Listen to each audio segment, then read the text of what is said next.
내 동생 결혼이 급해서 장모님은 한 2년 정도 시골에 내려가 계셔도 괜찮아. 10년간 제 아이를 돌봐주신 어머니를 위해 저는 5억 원짜리 아파트를 몰래 사들였습니다. 보름간의 출장을 마친 뒤 마지막 점검을 위해 들렀던 그 집에서 문을 열자마자 보인 것은 온 집안에 빨간 희시자를 붙이고 있는 시댁 식구 6명이었습니다. 그리고 남편은 태연하게 저 대사를 내뱉었죠. 저는 그 자리에서 시댁 식구들 모두가 경악할 만한 행동을 했습니다. 과연 제게는 무슨 일이 있었던 걸까요? 시어머니의 방으로 변해버린 친정어머니의 보금자리, 모든 것을 되찾기 위한 제 이야기가 지금 시작됩니다. 저희 평안한 노년 채널 구독과 좋아요로 응원해주시면 감사하겠습니다. 보름간의 부산 출장 동안 저는 거의 커피와 자정까지 이어지는 회의로 버텼습니다. 프로젝트는 대성공이었고 계약도 체결했습니다. 팀원 모두가 저를 축하해 주었지만 제가 얼마나 녹초가 되었는지는 저 자신만이 알고 있었습니다. 비행기가 인천국제공항에 착륙했을 때 제 머릿속에 가장 먼저 떠오른 것은 남편과 함께 사는 집의 익숙한 침대가 아니었습니다. 바로 지난 몇 달간 제가 숨겨온 비밀이었습니다. 그것은 제가 어머니를 위해 준비한 생애 가장 큰 선물이었습니다. 제 이름은 김서연, 32살이고 서울의 한 대형 유통회사에서 지역 관리자로 일하고 있습니다. 제 어머니 박선자 여사님은 은퇴한 교사이십니다. 10년 전 제가 딸 유나를 낳은 날부터 어머니는 고향인 강릉을 떠나 저희 부부와 함께 살며 손녀를 돌봐주셨습니다. 어머니는 마당에 부겐빌레아가 흐드러지게 핀 작은 집과 아침마다 함께 게이트볼을 치던 친구들을 모두 뒤로하고 자식과 부엌일에 치여 늘 정신없이 돌아가는 복잡하고 비좁은 도시로 오셨습니다. 그 10년 동안 언제나 단정하게 머리를 빗고 맑은 햇살 향기가 나는 옷을 입으시던 어머니는 허리에는 파스를 붙이고 무릎에는 약을 바르며 밤에는 다리가 저려 베개를 받치고 주무셔야 하는 할머니가 되셨습니다. 어머니께서 손녀에게 죽 한 그릇을 주기 위해 허리를 굽히시거나 좁은 베란다에서 갓 세탁한 옷가지를 넣는 모습을 볼 때마다 제 가슴은 누가 핥히는 것처럼 아팠습니다. 어머니께 감사했지만 바쁜 일상과 걱정거리 가득한 결혼 생활은 저로 하여금 늘 이렇게 다짐하게 만들었습니다. 조금만 더 기다리자. 조금만 더 벌고 조금만 더 안정되면 반드시 어머니께 보답할 거야. 그리고 마침내 저는 그 약속을 지킬 수 있게 되었습니다. 3개월 전 저는 조용히 마포구에 5억 원이 넘는 아파트를 한 채 구입했습니다. 아파트는 넓고 밝았으며 공원이 내려다 보이는 발코니가 있었습니다. 조용한 주거단지 내에 위치해 있었고 전용 엘리베이터와 24시간 경비원이 상주하는 곳이었습니다. 저는 오직 어머니의 이름으로만 등기를 마쳤습니다. 저는 어머니께서 아침 햇살을 받으며 창가에 놓인 흔들의자에서 책을 읽고 허리와 무릎에 무리가 가지 않는 높이의 주방을 쓰시며 손녀 유나가 오면 함께 지낼 수 있는 방이 있는 그런 품이 있는 공간에서 지내시길 바랐습니다. 저는 모든 계획을 세심하게 세웠습니다. 오늘 서울에 도착하면 바로 새 아파트로 가서 최근에 설치한 스마트 가전들을 마지막으로 점검하고 이번 주말에 어머니를 모시고 올 생각이었습니다. 어머니의 깜짝 놀라실 표정을 상상했습니다. 분명 저에게 돈 낭비했다고 꾸짖으시면서도 몰래 돌아서서 눈물을 닦으시겠지요. 저는 남편 정훈 씨에게는 알리지 않았습니다. 오랫동안 숨기려던 것이 아니라 어머니를 위한 놀라움을 온전히 지켜드리고 싶었기 때문입니다. 제 마음속에서 그것은 딸이 어머니에게 드리는 선물, 신성하고 사적인 무언가였습니다. 공항에서 저는 집으로 가지 않았습니다. 캐리어를 끌고 택시에 올라타 기사님께 새 아파트 주소를 말했습니다. 초저녁에 서울 하늘은 맑았고 가로수 그림자가 아스팔트 위로 길게 늘어져 있었습니다. 차는 많았지만 제 마음은 이상하리 많지 가벼웠습니다. 가는 내내 어머니께 짧은 문자를 보냈습니다. 엄마, 오늘 좀 늦을 것 같아요. 제 저녁은 남겨두지 마세요. 어머니는 바로 답장을 보내셨습니다. 그래. 일 끝나면 조심해서 오너라. 유나는 방금 학원 갔어. 그 짧은 문자에 제 마음이 녹아내렸습니다. 어머니는 언제나 몇 년이 지나도 똑같으셨습니다. 항상 제가 피곤하진 않은지, 밥은 먹었는지, 늦지는 않는지부터 생각하셨습니다. 저는 택시 좌석의 등을 기대고 몇 분간 눈을 감았습니다. 오늘 밤 집에 돌아가 어머니를 꼭 껴안고 엄마 드릴 게 있어요 라고 말하는 제 모습을 상상했습니다. 택시가 아파트 단지 정문 앞에 멈췄습니다. 저는 요금을 내고 캐리어를 끌고 내렸습니다. 오후 햇살 아래 밝게 빛나는 크림색의 높은 건물을 올려다 보았습니다. 이곳은 제가 수없이 와서 보고 또 보았던 곳입니다.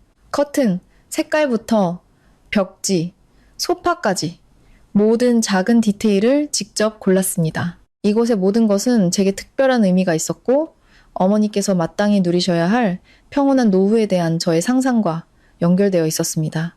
로비를 지나 경비원에게 인사하고 엘리베이터에 탔습니다. 엘리베이터 문이 닫히자 거울에는 출장으로 수척해진 제 얼굴이 비쳤지만 두 눈은 기대로 반짝이고 있었습니다. 17층 1703호. 저는 핸드백에 손을 넣어 차갑고 매끄러운 새 열쇠 꾸러미를 만졌습니다. 그 감촉에 마치 거대한 행복을 손에 쥔 듯한 기분이 들었습니다. 하지만 엘리베이터에서 내렸을 때 저는 그 자리에 멈춰 섰습니다. 복도 끝 어머니의 아파트가 있는 곳에서 시끄러운 웃음소리가 들려왔습니다. 공사 소리도, 청소하는 사람들의 소리도 아니었습니다. 그릇 부딪히는 소리, 누군가의 호탕한 웃음소리, 작게 틀어놨지만 분명히 들리는 결혼식 축가였습니다.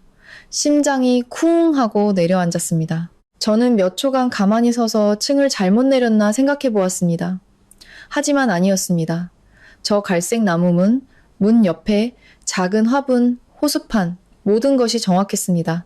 그때 등골이 서늘해질 만큼 익숙한 한 여성의 앙칼진 목소리가 들려왔습니다. 이 등 너무 밝잖아. 좀 줄여봐.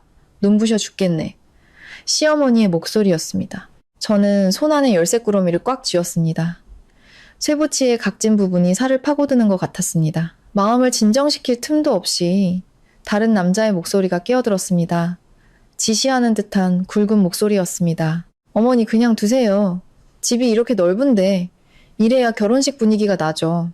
시동생의 목소리였습니다. 불길한 예감이 마치 찬물을 끼얹은 것처럼 제 얼굴을 덮쳤습니다. 저는 걸음을 빨리 했습니다. 거의 문 쪽으로 달려왔습니다.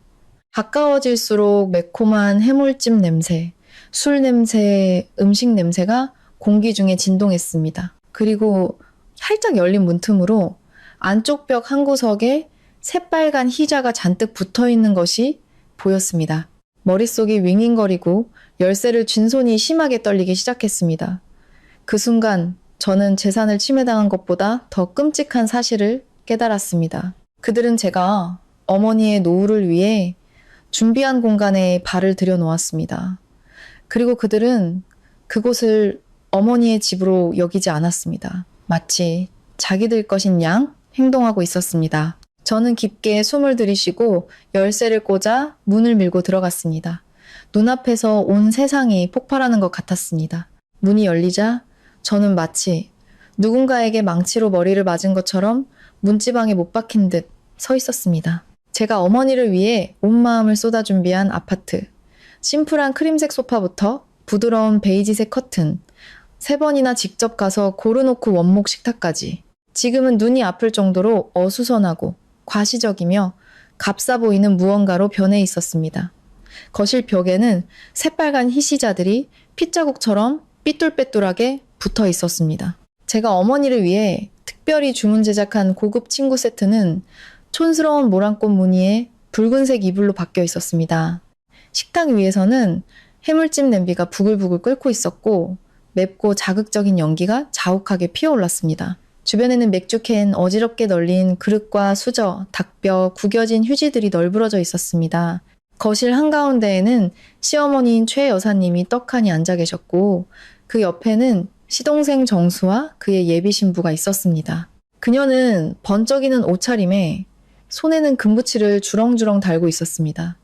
그리고 제 남편 정훈 씨는 상석에 앉아 마치 이곳이 원래 자기 집인 양 태연한 표정이었습니다. 모두가 저를 돌아보았습니다.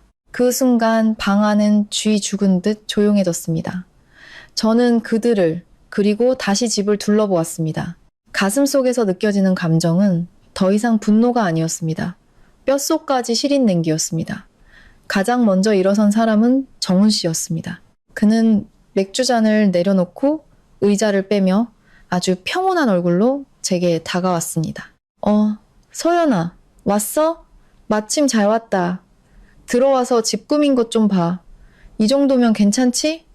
저는 대답하지 않았습니다. 제 시선은 벽에 붙은 장식장에 멈췄습니다. 그 위에는 제가 어머니께서 매일 아침 보시라고 놓아둔 난초 화분이 치워지고 금박을 입힌 원앙 한 쌍 조각상이 자리 잡고 있었습니다. 저는 정훈 씨를 돌아보며 돌처럼 딱딱한 목소리로 한 글자씩 내뱉었습니다. 누가 당신들 마음대로 여기 들어오라고 했어요? 정훈 씨는 잠시 멈칫하더니 마치 제가 비상식적인 사람인 양 눈살을 찌푸렸습니다. 왜 그렇게 예민하게 굴어? 우리 집이잖아. 가족이 들어오는 게 뭐 잘못됐어? 우리 집? 저는 비웃었지만 그 웃음소리는 칼날처럼 날카로웠습니다. 다시 한번 말해봐요. 여기 누구 집이라고? 시어머니가 즉시 끼어들었습니다. 목소리는 신경질적으로 날카로웠습니다. 너 지금 그게 무슨 말투니? 서연아? 이 집이 뭐 우리 집 돈으로 산 거 아니야? 정훈이가 네 남편이잖아? 그럼 남편 집이 곧 걔 집이지? 뭘 그렇게 소란을 피워? 정수의 예비 신부는 입술을 삐죽이며 저를 위아래로 훑어보았습니다. 언니가 사리분별 잘하는 분인 줄 알았는데 정수 오빠 곧 결혼하는데 저희 집에서 너무 재촉해서 임시로 여기서 신혼집 차리는 건데 그게 뭐 어때서요? 기껏해야 몇 년 있다가 자리 잡으면 저희가 알아서 할 텐데요. 몇 년? 그 두 글자를 듣는 순간 제 몸의 피가 들끓는 것 같았습니다. 저는 안으로 똑바로 걸어 들어가 문 옆에 캐리어를 내려놓았습니다. 제 목소리는 작아졌지만 그럴수록 방 안의 공기는 더욱 무겁게 가라앉았습니다. 정훈 씨, 마지막으로 물을게요. 누가 당신한테 이 집을 당신 동생 주라고 했어요? 정훈 씨는 미간을 찌푸렸습니다. 제 태도가 평소와 다르자 분명 불쾌해지기 시작한 것입니다. 왜 그렇게 인색하게 굴어? 정수 결혼은 큰일이잖아. 이 집 비워두는 것도 낭비고 장모님은 시골 내려가서 원래 우리 살던 집에서 지내시면 되잖아. 이 집은 정수 부부가 먼저 쓰는 건데 뭐 없어지는 것도 아니고. 저는 그의 눈을 똑바로 쳐다보았습니다. 내가 이 집을 왜 샀는지 알아요? 정훈 씨는 으르렁거리듯 말했습니다. 장모님 드리려고 샀겠지. 근데 장모님은 어디서 지내든 상관없잖아. 우리 집에도 방은 남아있고. 근데 내 동생은 지금 집이 급하단 말이야. 당신이 좀 큰 그림을 봐야지. 큰 그림. 또 그 말이었습니다. 10년의 결혼 생활 동안 제가 한 걸음 물러서야 할 때, 한마디 참아야 할 때, 억울함을 감수해야 할 때마다 정훈 씨는 그 두 단어로 저를 침묵하게 만들었습니다. 큰 그림은 시부모님이 아프시면 제가 일을 제쳐두고 달려가 간호해야 하는 것이었고, 시동생이 실직하면 제가 조용히 돈을 붙여줘야 하는 것이었습니다. 큰 그림은 제 어머니가 10년간 뼈 빠지게 손녀를 돌봤지만 여전히 가정의 평화를 위해 양보해야 하는 것이었습니다. 저는 너무 오래 참았습니다. 너무 오래 참아서 그들은 제 침묵을 당연하게 여기게 된 것입니다. 저는 식탁으로 다가가 냉장고에 붙어있던 자를 확 뜯어냈습니다. 종이가 쫙 찢어지는 소리에 방 안의 모든 사람이 움찔했습니다. 당신의 큰 그림이라는 게 내가 우리 엄마 드리려고 산 재산을 당신 집안 혼수품으로 쓰는 거였어요? 김서연? 정훈 씨가 얼굴이 불그락불그락해져 소리쳤습니다. 저는 획 돌아섰습니다. 그런 식으로 내 이름 부르지 마요. 이 집, 내가 내 돈으로 샀어요. 등기도 우리 엄마 단독 명의로 되어 있고요. 우리 엄마 단독 명의 똑똑히 들었어요? 시댁 식구들은 모두 얼어붙었습니다. 정훈 씨의 얼굴이 순간 굳어지는 것을 똑똑히 보았지만 그는 곧 턱을 치켜들며 억지로 강한 목소리를 유지하려 애썼습니다. 명의가 누구든 어차피 집안일이잖아. 넌 내 아내고 네가 번 돈도 공동재산이야. 이제 와서 그렇게 선 긋겠다는 거야? 시어머니가 손바닥으로 탁자를 탁소리 나게 내리쳤습니다. 돈 좀 벌었다고 시댁을 무시하는 꼴이라니. 친정어머니는 금이야 오기야 하면서 시댁은 남 취급하는구나. 너 같은 여자는 언젠가 천벌받을 거다. 저는 시어머니를 돌아보며 천천히 대꾸했습니다. 지난 10년간 제 어머니는 고향을 떠나 이곳에서 제 아이를 돌봐주시고 이 가족을 위해 밥을 하고 허리가 아프고 무릎이 쑤셔도 한마디 불평 안 하셨어요. 어머님 댁은 저희 어머니를 위해 뭘 해주셨기에 그런 말씀을 하실 자격이 있으세요? 최 여사님은 할 말을 잃었지만 정수가 벌떡 일어섰습니다. 말 조심해요. 형수님. 우리 형 없었으면 형수님이 그렇게 편하게 돈 벌러 다닐 수도 없었어요. 저는 경멸 가득한 눈으로 그를 쳐다보았습니다. 결혼 준비한다는 사람이 형수 친정어머니 집을 뺏어서 신혼방으로 꾸미다니. 그게 그렇게 자랑스러워요? 정수의 예비 신부는 얼굴이 새빨개져서 벌떡 일어났습니다. 언니, 말 좀 가려서 하세요. 저는 차갑게 대꾸했습니다. 아직 할 말 다 안 끝났어요. 저는 핸드백에서 휴대폰을 꺼내 잠금을 풀고 익숙한 세 자리 숫자 위에 손가락을 멈췄습니다. 방 안은 숨 막힐 듯 조용해졌습니다. 정훈 씨는 제 행동을 보고 눈을 가늘게 떴습니다. 뭐 하려는 거야? 저는 한 사람 한 사람 눈을 마주치며 말했습니다. 5분 드릴게요. 당신들 물건 전부 챙겨서 여기서 나가세요. 정훈 씨가 다가오며 경고하듯 말했습니다. 서연아, 너무 심하게 굴지 마. 저는 눈도 깜빡이지 않았습니다. 5분이에요. 그러지 않으면 경찰에 신고할 겁니다. 시댁 식구들의 얼굴이 일제히 굳어졌습니다. 저는 이 순간부터 모든 것이 예전 같지 않으리라는 것을 알았습니다. 그리고 돌아설 생각도 없었습니다. 제가 제시한 5분은 해물찜과 맥주 냄새로 가득한 아파트의 공기를 가르는 칼날 같았습니다. 가장 먼저 반응한 것은 시어머니였습니다. 벌떡 일어나 제 얼굴에 대고 손가락질하며 온 집안이 떠나가라 소리쳤습니다. 네가 감히 나 여기서 쫓아내? 네가 뭔데? 저는 가만히 서 있었습니다. 휴대폰은 여전히 제 손바닥 안에 있었습니다. 저는 이 집 주인을 대신해서 여러분께 이 집에서 나가달라고 요구하는 사람입니다. 정훈 씨가 한 걸음 다가섰습니다. 그의 눈은 분노로 붉게 충혈되기 시작했습니다. 김서연, 너무하지 마. 할 얘기 있으면 집에 가서 해. 여기 다른 사람들도 있잖아. 저는 싸늘하게 웃었습니다. 다른 사람들이요? 저는 시동생과 그의 예비 신부, 그리고 식탁 구석에 앉아있던 시이모를 훑어보았습니다. 맞아요. 제게는 허락 없이 이곳에 발을 들인 모든 사람이 다른 사람, 즉 외부인이에요. 정수가 맥주캔을 탁자에 쾅소리 나게 내려놓았습니다. 사람을 너무 막다른 골목으로 몰지 마세요, 형수님. 한 집안 식구끼리 무슨 도둑 취급을 하고 그래요. 저는 그의 얼굴을 똑바로 쳐다보았습니다. 도둑 취급받기 싫으면 남의 집에 함부로 들어오지 말았어야죠. 벽에 희자를 붙이지도 말고 여기가 자기 집인 양 앉아서 술판을 벌이지도 말았어야죠. 정수의 예비 신부가 벌떡 일어나 눈을 부릅떴습니다. 언니 정말 너무하시네요. 배운 사람이 어떻게 시장바닥 사람처럼 행동해요? 저는 즉시 차가운 목소리로 받아쳤습니다. 배운 사람은 남의 재산을 자기 결혼식장으로 삼지 않아요. 정훈 씨는 분노를 억누르며 두 주먹을 꽉 쥐었습니다. 좋아, 얘기 좀 하자고? 그럼 확실하게 말해줄게. 이 집 당신이 혼인기간 중에 산 거잖아. 명의가 누구든 이건 엄연한 부부공동 재산이야. 내가 내 동생 잠시 살게 해주는 건 인정상으로도 법적으로도 합리적인 거야. 그 말을 듣는 순간 저는 쓴웃음이 나왔습니다. 지난 수년간 제 곁에서 잠들었던 남자가 이렇게까지 뻔뻔할 수 있다는 사실에 대한 씁쓸한 웃음이었습니다. 그는 전혀 미안해하지 않았습니다. 그는 진심으로 제 모든 것이 언제든지 자기 집안을 위해 내어줄 수 있는 것이라고 믿고 있었습니다. 저는 휴대폰을 열어 긴급 통화 화면을 띄운 채 정훈 씨를 올려다보았습니다. 2번 말하게 하지 마세요. 짐 싸서 나가요. 시어머니는 갑자기 소파에 주저앉더니 마치 자신이 피해자인 양 울며 불며 하소연하기 시작했습니다. 아이고, 내 팔자야. 내가 아들 하나 낳아서 돈 좀 번다고 시댁을 지고 흔드는 며느리를 들였구나. 여러분, 이게 말이 됩니까? 집 하나 때문에 남편도 시어머니도 사람 취급을 안 하잖아요.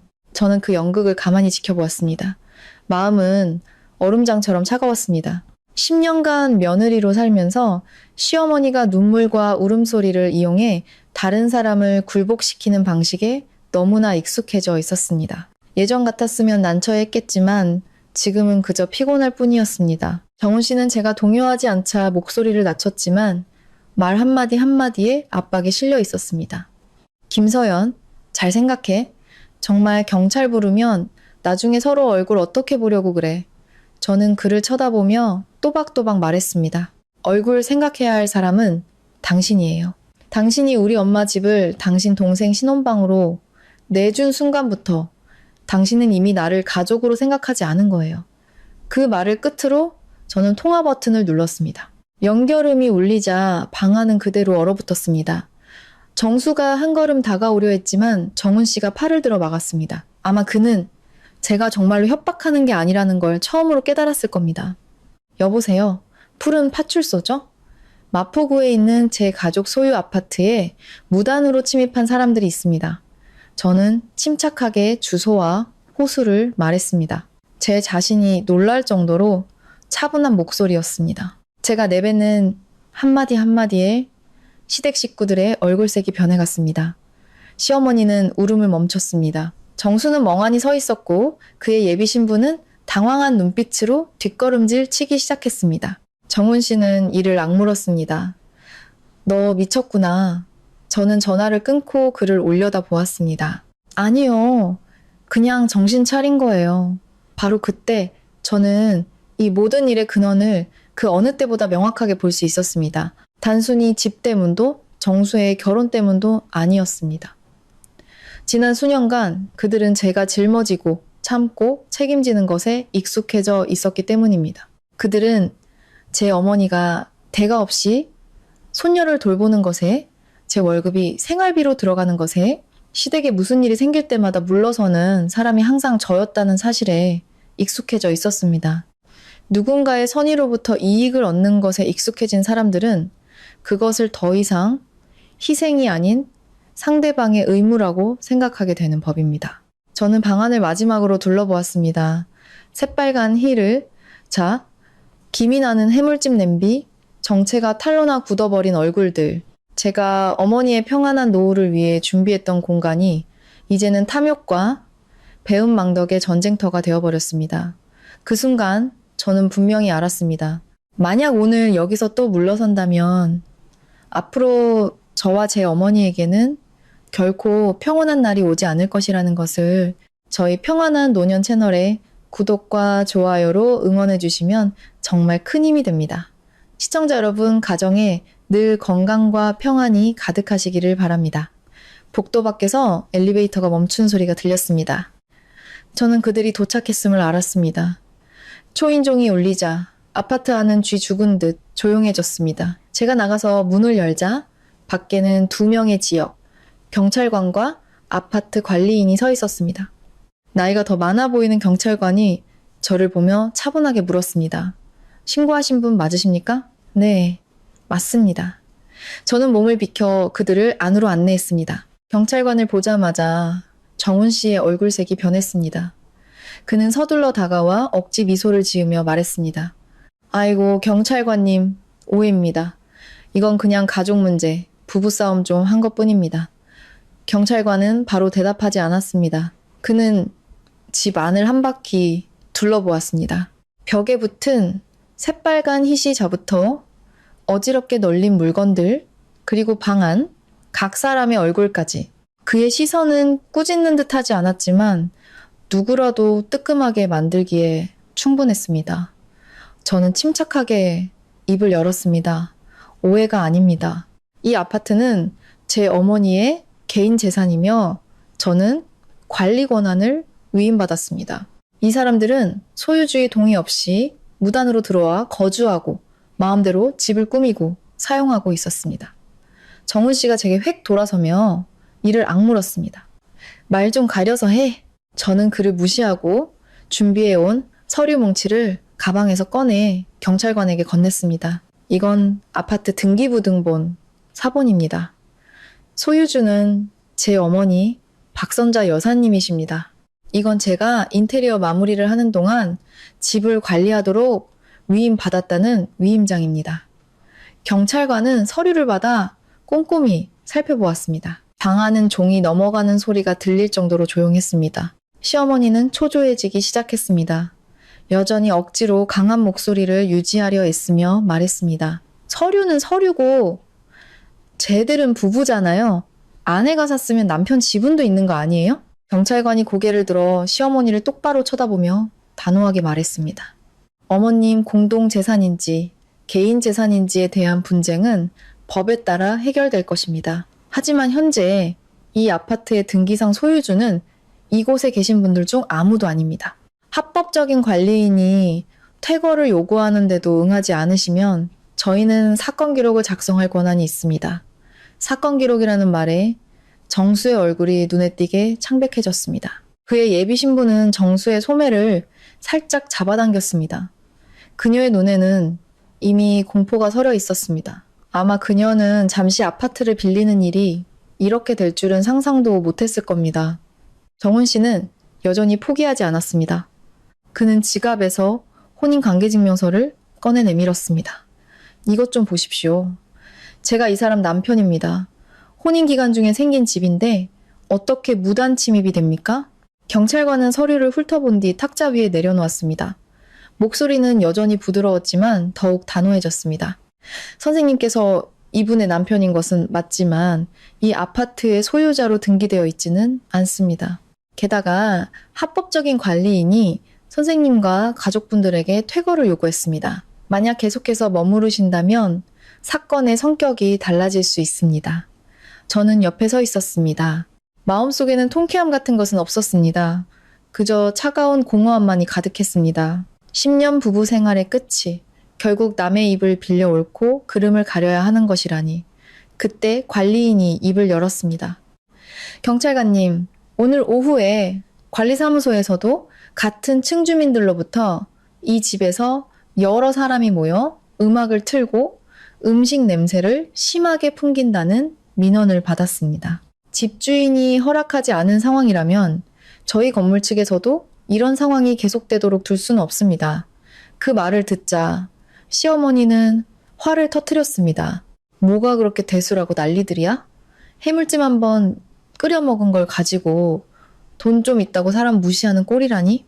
저는 시어머니를 돌아보았습니다. 그렇게 대수롭지 않은 일이라면 왜 어머님 댁에 가서 해물찜을 끓여 드시지 않으셨어요? 제 말에 방아는 다시 한번 얼어붙었습니다. 아마 그들은 제가 그런 식으로 받아치는 것에 익숙하지 않았을 겁니다. 지금까지 저는 항상 체면을 차리고 일을 크게 벌이는 것을 두려워하며 화목을 깨뜨릴까봐 전전긍긍하는 사람이었으니까요. 바로 그 인내가 그들의 오만함을 매일같이 키워왔던 것입니다. 경찰관은 서류를 접으며 단호하게 말했습니다. 지금부터 가족분들께서는 개인 물품을 챙겨서 이 아파트에서 퇴거해 주시기 바랍니다. 저희가 여기서 지켜보겠습니다.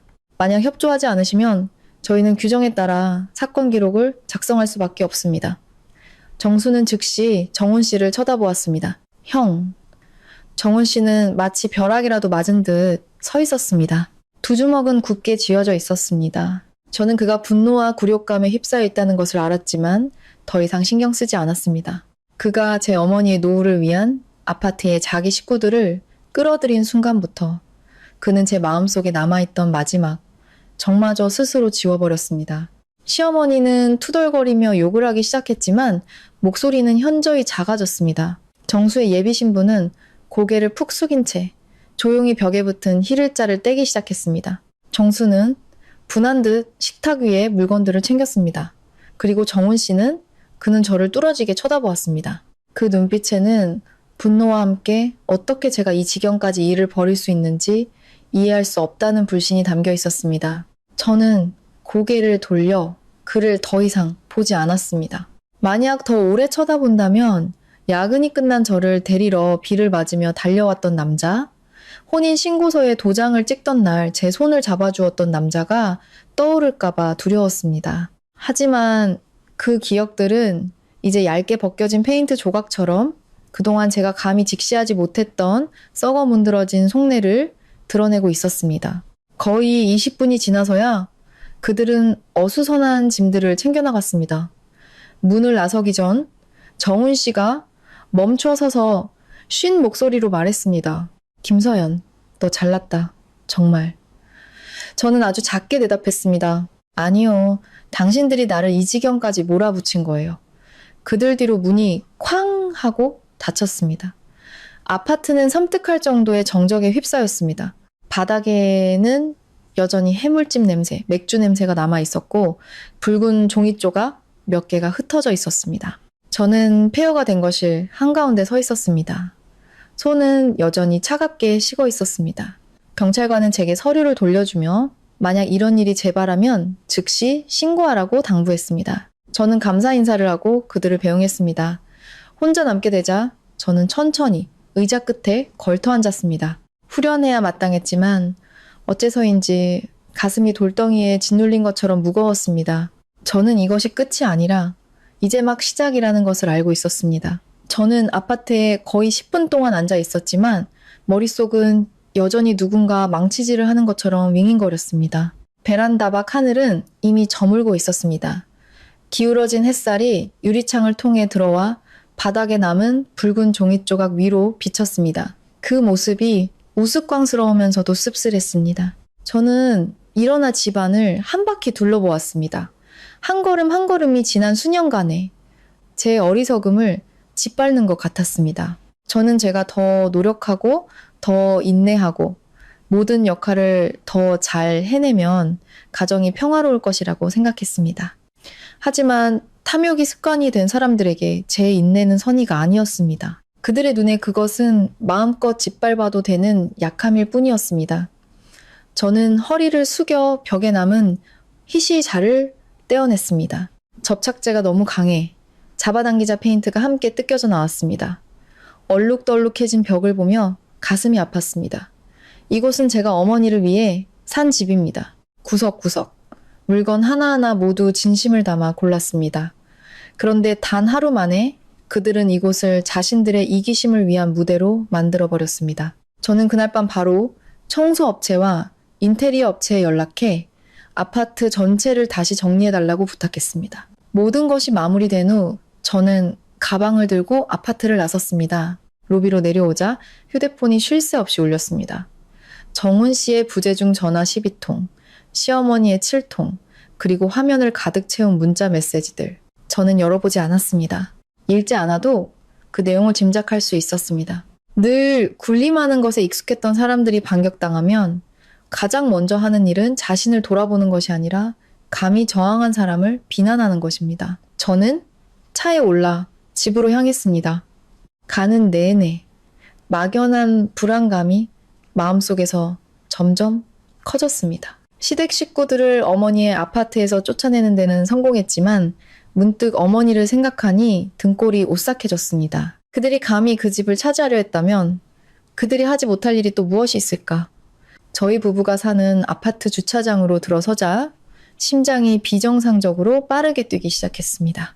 엘리베이터를 타고 올라가 문을 열었을 때 저는 그 자리에 얼어붙었습니다. 집안의 냄새가 달라져 있었습니다. 어머니께서 유나의 옷을 세탁할 때 쓰시던 은은한 섬유유연제 냄새가 나지 않았습니다. 어머니께서 저녁마다 끓이시던 시래기국이나 생강차 냄새도 없었습니다.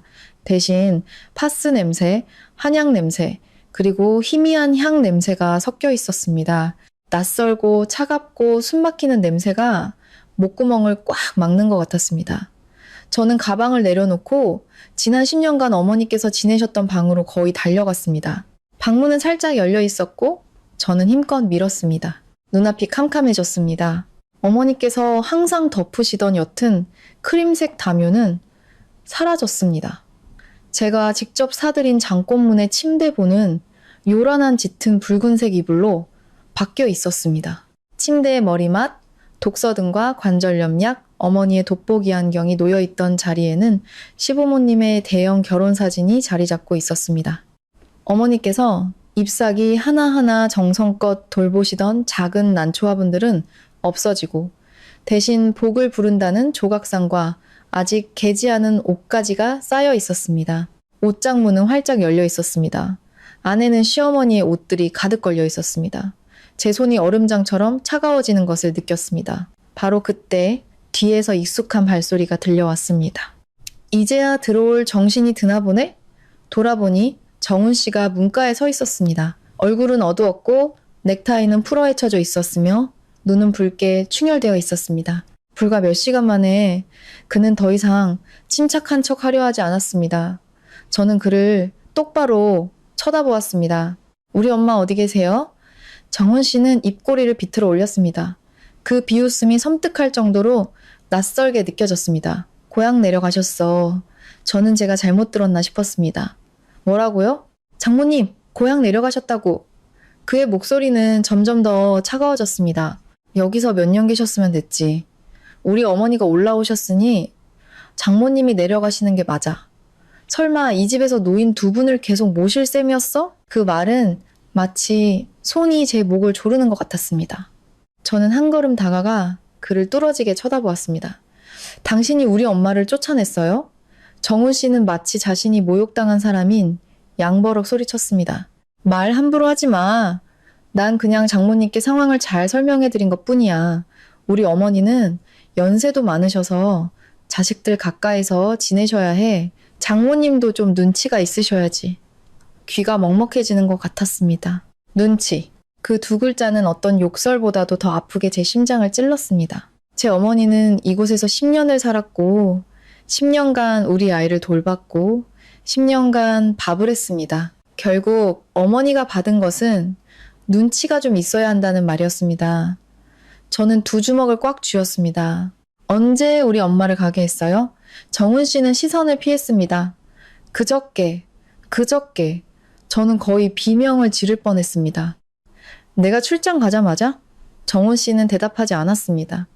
그의 침묵은 어떤 자백보다도 더 분명했습니다. 저는 어머니의 흔적이 깨끗하게 지워진 방을 둘러보았습니다. 그리고 그 순간 저를 붙들고 있던 모든 희미한 기억의 조각들이 산산이 부서졌습니다. 이것은 더 이상 부부싸움의 문제가 아니었습니다. 시댁의 탐욕이나 비상식의 문제도 아니었습니다.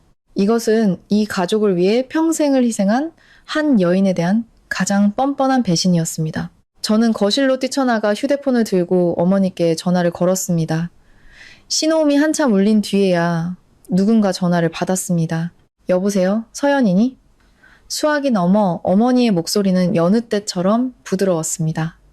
그 목소리를 듣는 것만으로도 눈시울이 붉어졌습니다. 엄마, 어디 계세요? 강릉에 내려와 있단다.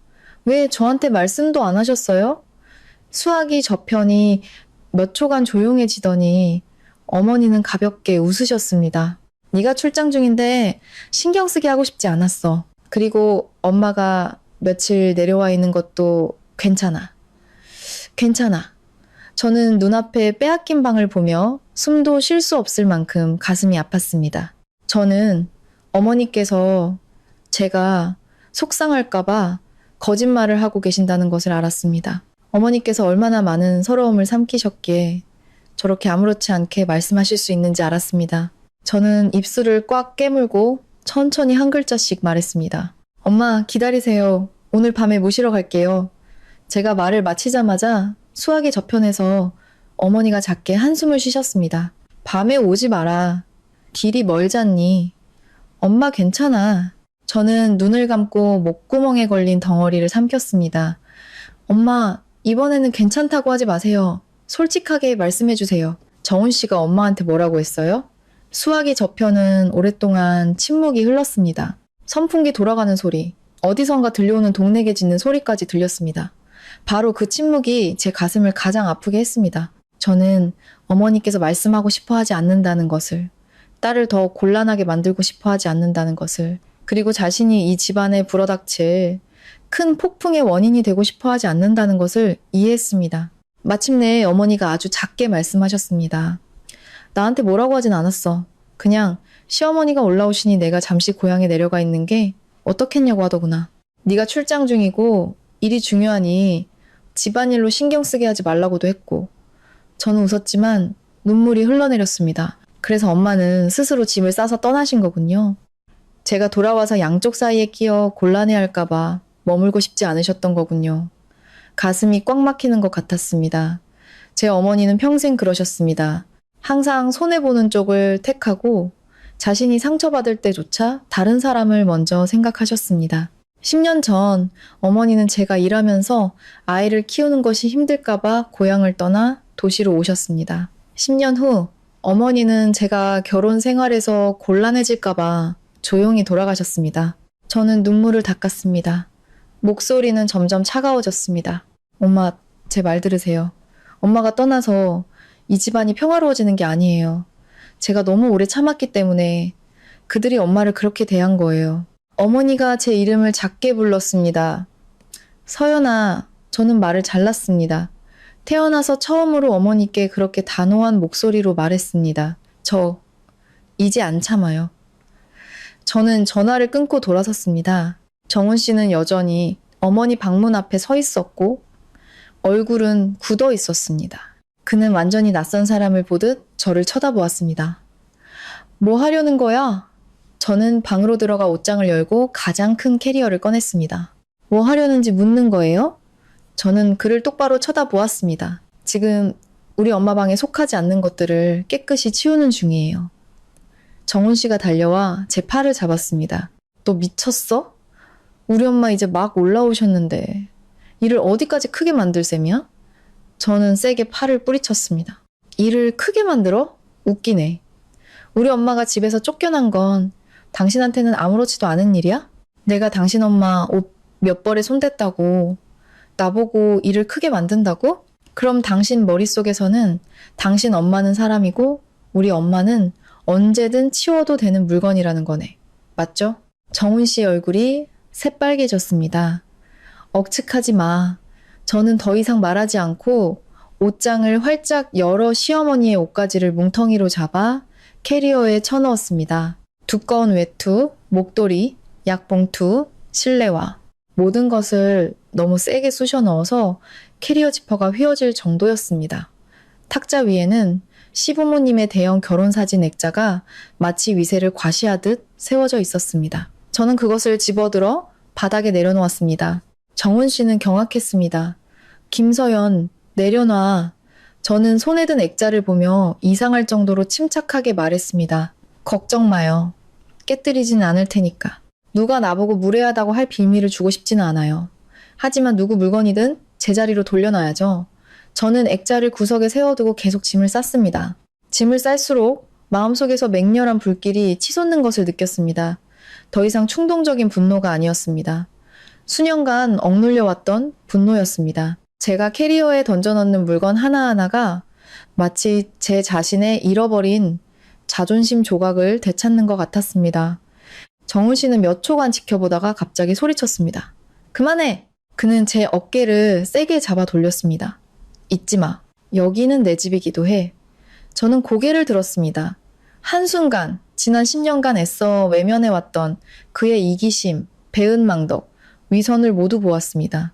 어디서 그런 힘이 났는지 저는 그의 손을 뿌리치고 뺨을 세게 때렸습니다. 짝 하는 소리가 너무 커서 저 자신도 놀랄 정도였습니다. 방 안은 조용해졌습니다. 정훈 씨는 그 자리에 못 박힌 듯 서 있었습니다. 한 손으로 뺨을 감싼 채 믿을 수 없다는 듯 눈을 크게 뜨고 있었습니다. 심장이 쿵쿵 뛰는 소리가 들렸지만 제 목소리는 섬뜩할 정도로 차분했습니다. 이 뺨은 당신이 방을 뺏어서 때린 게 아니에요. 저는 그를 똑바로 쳐다보았습니다. 당신이 우리 엄마를 쫓아냈기 때문에 때린 거예요. 정훈 씨는 이를 악물었지만 더 이상 달려들지는 못했습니다. 아마 그는 제가 더 이상 조금만 소리치면 물러서는 여자가 아니라는 것을 깨달았을 겁니다. 저는 캐리어 지퍼를 잠그고 온 힘을 다해 복도로 끌고 나가 세게 밀어버렸습니다. 캐리어는 벽에 쿵 하고 부딪히며 열렸고 옷가지들이 사방으로 흩어졌습니다. 저는 문 밖을 가리켰습니다. 이것들 전부 가지고 나가서 당신 어머니께 전해요. 이 방은 오늘부터 비어 있더라도 그분이 발 들여놓을 차례는 오지 않을 거라고. 바로 그때 현관문이 열렸습니다. 학원에서 막 돌아온 유나가 책가방을 맨 채 눈앞의 광경에 놀라문 앞에 멈춰섰습니다. 아이는 저와 아빠를 번갈아 보았습니다. 동그란 눈에는 공포가 가득했습니다. 저는 깊게 숨을 들이쉬었습니다. 가슴이 찢어지는 것 같았지만 허리를 숙여 아이를 품에 안았습니다. 유나야, 방에 들어가 있어. 엄마가 아빠랑 얘기 좀 할게. 아이는 제 옷을 붙잡았습니다. 입술이 떨리고 있었습니다. 엄마, 할머니 어디 가셨어요? 그 질문은 마치 칼이 되어 제 심장을 찌르는 것 같았습니다. 저는 유나를 더 꽉 껴안았습니다. 아이의 머리를 부드럽게 쓰다듬으며 가슴이 찢어지는 고통을 느꼈습니다. 아이는 맑은 눈으로 저를 올려다보았습니다. 걱정과 서러움이 가득한 얼굴이었습니다. 태어나서부터 유나는 누구보다도 할머니를 따랐습니다. 매일 아침 할머니가 깨워주셨고 머리를 빗겨 학교에 보내주셨습니다.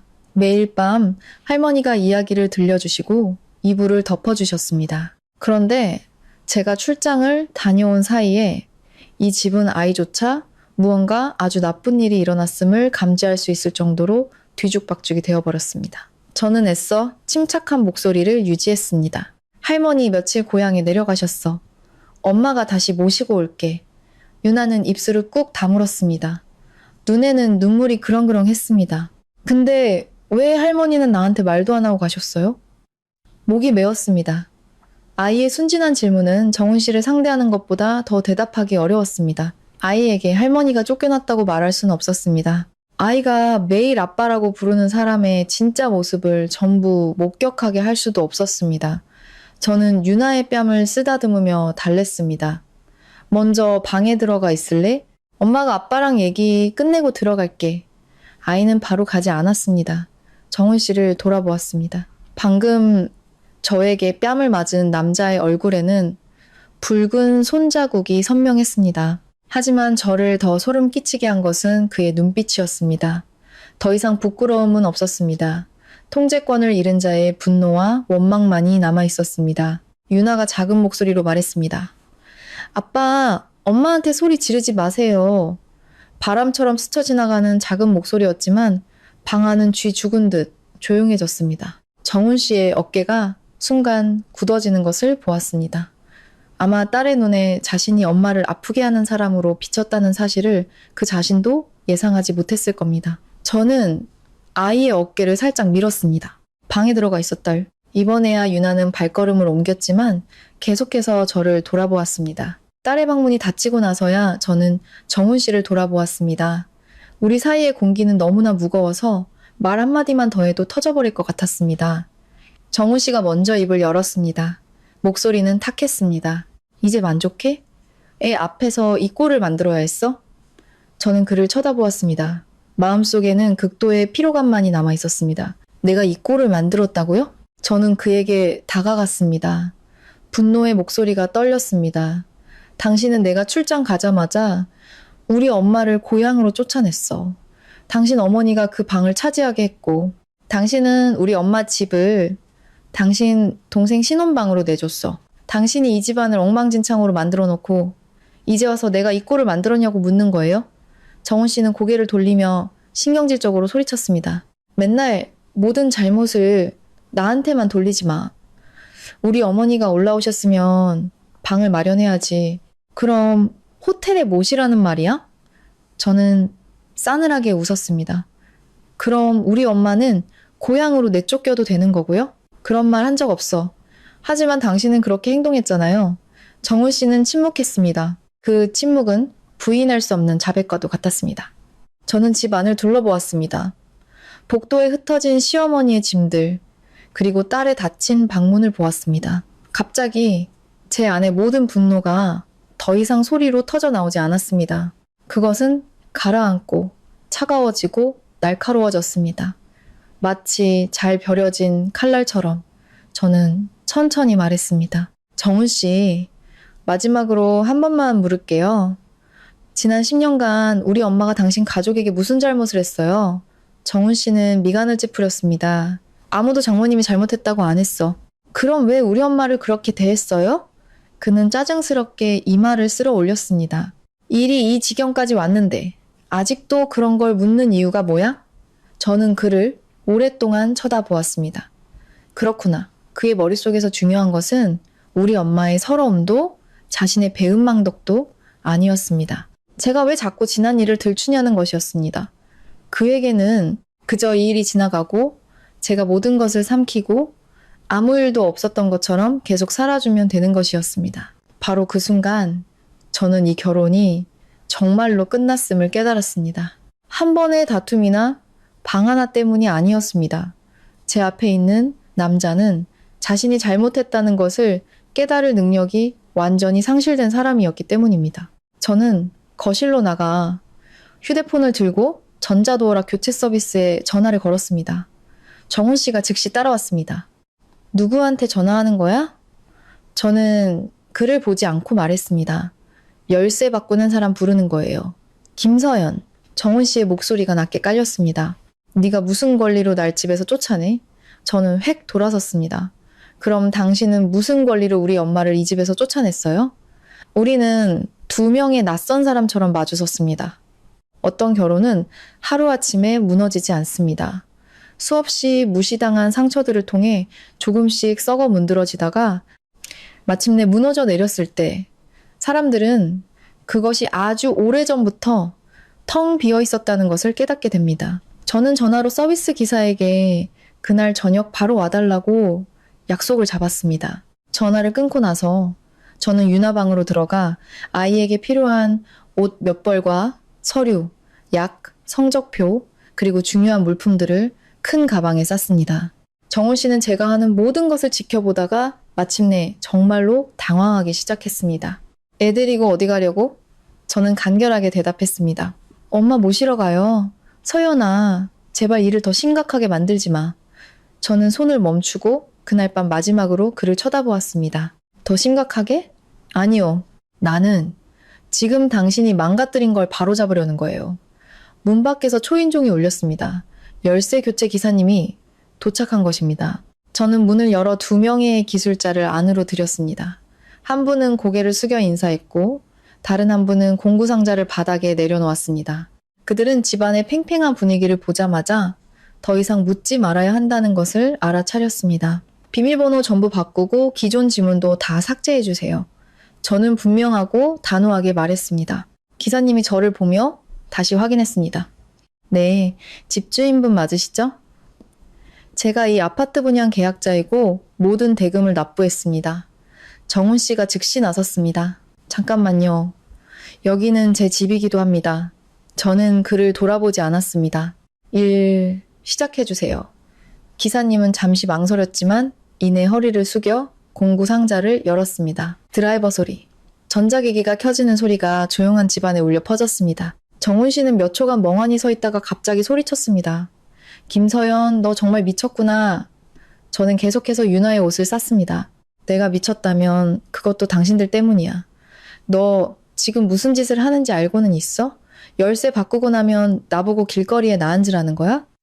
이번에야 저는 고개를 들었습니다. 길거리에 나앉는 게 두려워요?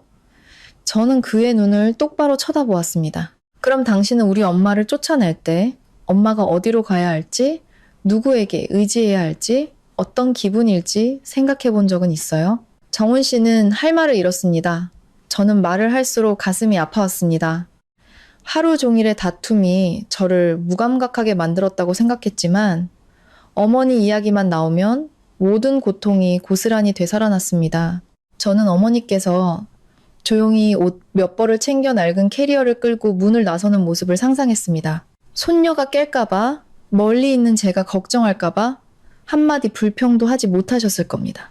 그 생각만으로도 눈물이 터져 나올 것 같았지만 저는 울지 않았습니다. 적어도 정훈 씨 앞에서는 15분 후 기사님이 일어섰습니다. 다 됐습니다, 사모님. 기존 지문은 모두 삭제했고 새 비밀번호 확인 한번 부탁드립니다. 저는 다가가 비밀번호를 입력했습니다. 문에서 딸깍하는 건조한 소리가 났습니다. 그 소리는 크지 않았지만 제게는 마침표처럼 들렸습니다. 저는 비용을 지불했습니다. 두 기사님은 조용히 떠났습니다. 문이 닫히자마자 정훈 씨가 달려들었습니다. 너 정말 너무하는구나. 저는 유나의 짐가방 지퍼를 잠그고 들어 올렸습니다. 너무해? 저는 이상할 정도로 평온한 목소리로 반복했습니다. 당신은 아직 뭐가 너무한 건지 보지도 못했어요. 저는 딸의 방으로 들어갔습니다. 유나는 교복을 갈아입고 침대에서 베개를 안고 앉아 있었습니다. 눈이 빨갛게 부어 있었습니다. 아이는 저를 올려다보며 아주 작은 목소리로 말했습니다. 엄마, 우리 정말 할머니 데리러 가는 거야? 저는 앉아서 아이를 품에 안았습니다. 엄마랑 같이 할머니 모시러 가자. 아빠는? 저는 잠시 멈칫했다가 아이의 머리를 쓰다듬었습니다. 아빠는 남아서 자기가 무슨 일을 했는지 생각해 봐야 해. 유나는 제 가슴에 기댔습니다. 아이들은 어른들의 사정을 다 이해하지는 못하지만 누가 자신을 안전하게 해주고 누가 불안하게 하는지는 아주 잘 압니다. 저는 갑자기 아이가 너무나 안쓰러워 가슴이 미어졌습니다. 지난 수년간 저는 돈을 버느라 모든 것을 완벽하게 해내느라 바빴습니다. 그저 형식적으로라도 가정이 온전하면 아이가 평온하게 자랄 것이라고 믿었습니다. 오늘에야 저는 깨달았습니다. 엄마 아빠가 다 있는 집이라도 그 안에 냉대와 이기심, 강요가 가득하다면 그곳은 여전히 평화롭지 못한 곳이라는 것을 저는 유나의 손을 잡고 밖으로 나갔습니다. 정훈 씨는 여전히 거실 한가운데에 어두운 얼굴로 서 있었습니다. 정말 이 밤중에 애를 데리고 나가겠다고? 할머니를 쫓아낸 집에 아이를 혼자 둘 수는 없어요. 맨날 애를 어른들 싸움에 끌어들이지 마. 저는 피곤한 웃음을 터뜨렸습니다. 처음부터 아이를 이 일에 끌어들인 건 당신이에요. 당신은 유나가 아무것도 모를 거라고 생각해요? 애는 다 알아요. 그저 어리니까 말을 안 할 뿐이지. 정훈 씨가 문 앞을 막아섰습니다. 못 가. 저는 그의 팔이 제 앞을 가로막는 것을 보았습니다. 그 모습이 익숙하면서도 낯설었습니다. 이 남자는 한때 제가 가장 믿었던 버팀목이었습니다. 그리고 바로 이 남자가 지금 제 길을 막고 있었습니다. 마치 제가 붙잡혀야만 하는 죄인인 것처럼 비켜요. 싫어. 저는 그를 몇 초간 쳐다보다가 휴대폰을 꺼내 들었습니다. 경비 아저씨를 한 번 더 부르게 하고 싶으면 계속 그렇게 해요. 정훈 씨는 턱을 꽉 깨물었습니다. 결국 그는 옆으로 비켜섰습니다. 그가 저를 존중해서가 아니라 모든 것이 통제불능이 되는 것을, 체면을 구기는 것을, 이웃들의 수군거림을 두려워하기 시작했기 때문이라는 것을 알았습니다. 그는 언제나 정보다 체면을 더 소중히 여기는 사람이었습니다. 저는 캐리어를 끌고 문으로 향했습니다. 떠나기 전 저는 돌아보며 마지막 말을 남겼습니다. 내일 사람 보내서 우리 엄마 짐, 나머지 다 챙겨갈 거예요. 당신이랑 당신 가족, 우리 엄마 물건에 손끝 하나 대지 마요. 정훈 씨는 저를 뚫어지게 쳐다보았습니다. 김서연, 정말 모든 걸 돌이킬 수 없는 지경까지 몰고 갈 셈이야? 저는 유나의 손을 잡고 문을 열었습니다. 내가 몰고 간 게 아니에요. 당신이 직접 끊어버린 거지. 우리는 엘리베이터에 탔습니다. 철문이 닫히자 환한 복도에 남겨진 정훈 씨의 얼굴이 시야에서 사라졌습니다. 저는 아이의 어깨를 감쌌습니다. 마치 폭풍을 뚫고 나온 기분이었지만 마음 깊은 곳에서는 진짜 폭풍은 아직 오지 않았다는 것을 알고 있었습니다. 밤의 고속도로는 생각보다 한산했습니다. 차는 끝없이 이어진 가로등 불빛 속을 질주했습니다. 유나는 뒷좌석에서 배낭을 껴안고 어느새 잠이 들었습니다. 백미러를 통해 가끔씩 아이의 감긴 속눈썹과 여전히 불안함이 서려있는 작은 얼굴이 보였습니다. 저는 핸들을 꽉 잡고 정신을 차리려 애썼습니다. 오늘 밤 아이를 어머니께 데려다 드려야 했습니다. 어머니께서 무사하신 거를 제 눈으로 직접 확인해야 했습니다. 그리고 더 중요한 것은 이제부터는 그 누구도 어머니께서 억울한 일을 당하시도록 내버려 두지 않을 것이라고 말씀드려야 했습니다. 자정이 가까워질 무렵 저는 고속도로를 빠져나와 익숙한 고향길로 접어들었습니다. 창밖으로는 짭짤한 바닷바람이 불어왔고 길가의 해송들이 어둠 속을 스쳐 지나갔습니다. 심장이 점점 빠르게 뛰기 시작했습니다. 골목 끝에 있는 어머니의 작은 집에 아직 불이 켜져 있을까? 제가 어렸을 때 학교에서 늦게 돌아올 때마다 그러셨던 것처럼 저를 기다리고 계실까? 알 수 없었지만 이 순간부터 제 인생이 다른 방향으로 흘러가리라는 것은 분명히 알았습니다. 새벽 일시가 거의 다 되어 제 차는 햇살과 바람의 색이 바랜 낡은 초록색 철문 앞에 멈췄습니다. 어머니의 작은 집 거실에는 여전히 불이 켜져 있었습니다. 그 불빛을 보는 것만으로도 눈시울이 붉어졌습니다. 저는 시동을 끄고 곤히 잠든 유나를 안아들었습니다. 아이는 제 어깨에 닿자마자 몸을 뒤척이며 졸린 눈을 떴습니다. 엄마, 할머니 집이야? 도착했어. 유나는 눈을 비비며 창밖을 보더니 아주 작게 미소 지었습니다. 그 작은 미소가 제 심장을 아프게 했습니다. 결국 아이에게 필요했던 것은 자신을 진심으로 사랑해주는 사람 곁에 있는 것, 그뿐이었습니다. 저는 대문을 밀고 마당으로 들어섰습니다. 텐마루 앞에 채송화화부는 밤중에도 조용히 피어 있었습니다. 제 신발이 타일 바닥에 닿는 소리는 아주 작았지만 어머니는 그 소리를 들으셨습니다. 문이 거의 즉시 열렸습니다. 어머니는 얇은 스웨터를 걸치고 머리는 대충 틀어올린 채 콧등에는 여전히 돋보기 안경을 쓰고서 계셨습니다. 어머니는 저와 제 품에 안긴 유나를 보시더니 기쁨과 걱정이 뒤섞인 표정을 지으셨습니다. 아니, 이 밤중에 정말로 왔구나. 제가 대답하기도 전에 유나가 달려가 할머니 품에 와락 안겼습니다. 할머니, 보고 싶었어요. 어머니는 서둘러 손녀를 받아 안고 그 작은 등을 마른 손으로 쓰다듬으셨습니다. 그래, 우리 강아지. 할머니 여기 있어. 어머니의 목소리를 듣자 제 안에 모든 긴장이 무너져 내렸습니다. 저는 텐마루에 서서 할머니와 손녀가 껴안는 모습을 보며 눈물이 하염없이 흘러내렸습니다. 어머니는 고개를 들어 제가 우는 것을 보시고는 깜짝 놀라셨습니다. 세상에, 너 왜 그러니? 일단 들어와서 얘기하자. 익숙한 문턱을 넘어서자 마치 숨 막히는 곳에서 평온한 안식처로 온 듯한 기분이 들었습니다. 어머니의 집은 크지 않았습니다. 침실 2개, 작은 거실 하나, 그리고 아담한 부엌이 전부였습니다. 하지만 모든 것이 깨끗하고 단정했고 제가 어릴 때부터 익숙했던 말은 차심 냄새와 햇볕에 말린 나무 냄새가 났습니다. 탁자 위에는 여전히 따뜻한 물이 담긴 보온병과 어머니께서 저를 위해 남겨두시던 떡 접시가 놓여 있었습니다. 어머니는 유나를 의자에 앉히시고 저를 돌아보셨습니다. 너도 앉아라. 국이라도 데워줄게. 저는 다가가 어머니의 손을 잡았습니다. 엄마, 아무것도 하지 마세요. 그냥 여기 앉아서 저랑 같이 계세요. 어머니가 맞은편에 앉으시고 나서야 저는 어머니께서 많이 여위셨다는 것을 똑똑히 볼 수 있었습니다. 뺨은 더 패였고 눈 밑은 거뭇했으며 온몸이 며칠 사이에 움츠러든 것 같았습니다.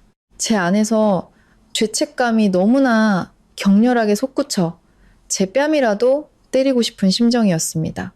저는 일에만 미쳐 있었습니다. 돈만 많이 벌면 모든 것을 보상할 수 있을 거라고 믿었습니다. 결국 저를 위해 희생하신 어머니는 제 딸의 집에서 상처를 받고 계셨습니다. 저는 어머니 옆에 무릎을 꿇고 그분의 손을 꽉 잡았습니다. 엄마, 죄송해요. 어머니는 깜짝 놀라 저를 일으키려 하셨습니다. 뭐 하는 거니? 뭐가 죄송해? 엄마가 억울한 일 당하게 해서 죄송해요. 목소리가 완전히 잠겼습니다. 저는 제가 참으면 가정이 평화로울 거라고 생각했어요. 제가 모든 걸 짊어지면 엄마랑 유나가 힘들지 않을 거라고 생각했어요. 하지만 결국 쫓겨난 건 엄마였어요. 어머니는 저를 오랫동안 바라보시다가 제가 어렸을 때처럼 머리를 부드럽게 쓰다듬으셨습니다. 그런 말 마라. 엄마가 여기 온 것도 좋아. 늙으면 시골이 더 편하단다. 저는 고개를 저었습니다. 아니요, 엄마. 더 이상 그 사람들 편들지 마세요. 저 다 알아요. 유나도 알고요.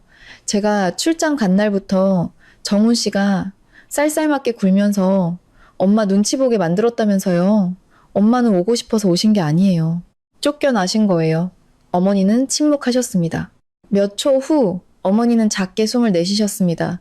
그 한숨 소리는 아주 오랫동안 억눌려 왔던 것처럼 들렸습니다. 네가 남편이랑 나 때문에 싸우는 걸 원치 않았어. 저는 어머니를 올려다보았습니다. 하지만 엄마, 한 남자가 자기 장모를 그렇게 대한다면 이런 일이 없었더라도 조만간 제가 그 사람이 어떤 사람인지 깨달았을 거예요. 어머니는 입술을 꾹 다물었습니다. 눈이 붉어지기 시작했습니다. 밤새도록 어머니는 정훈 씨를 탓하는 말도 신세 한탄도 한마디 하지 않으셨습니다. 바로 그 인내가 저를 더욱 아프게 했습니다. 그때 유나가 의자에서 내려와 할머니 어깨를 감싸 안았습니다. 할머니 울지 마세요. 저랑 엄마가 할머니 데리러 왔어요. 어머니는 웃으셨지만 눈물이 떨어졌습니다. 할머니 안 울어. 저는 의자를 당겨 앉으며 마치 등 뒤에 문을 닫는 것처럼 천천히 그리고 단호하게 말했습니다. 엄마, 제 말 들으세요. 오늘부터 엄마는 그 집 생각할 필요 없어요. 저도 더 이상 생각 안 할 거예요. 저 이혼할 거예요. 어머니는 굳어버렸습니다. 서연아, 잘 생각한 거니? 10년 동안 충분히 생각했어요. 저는 제 손을 내려다 보았습니다. 장모님의 공을 눈 감아버릴 수 있는 남편.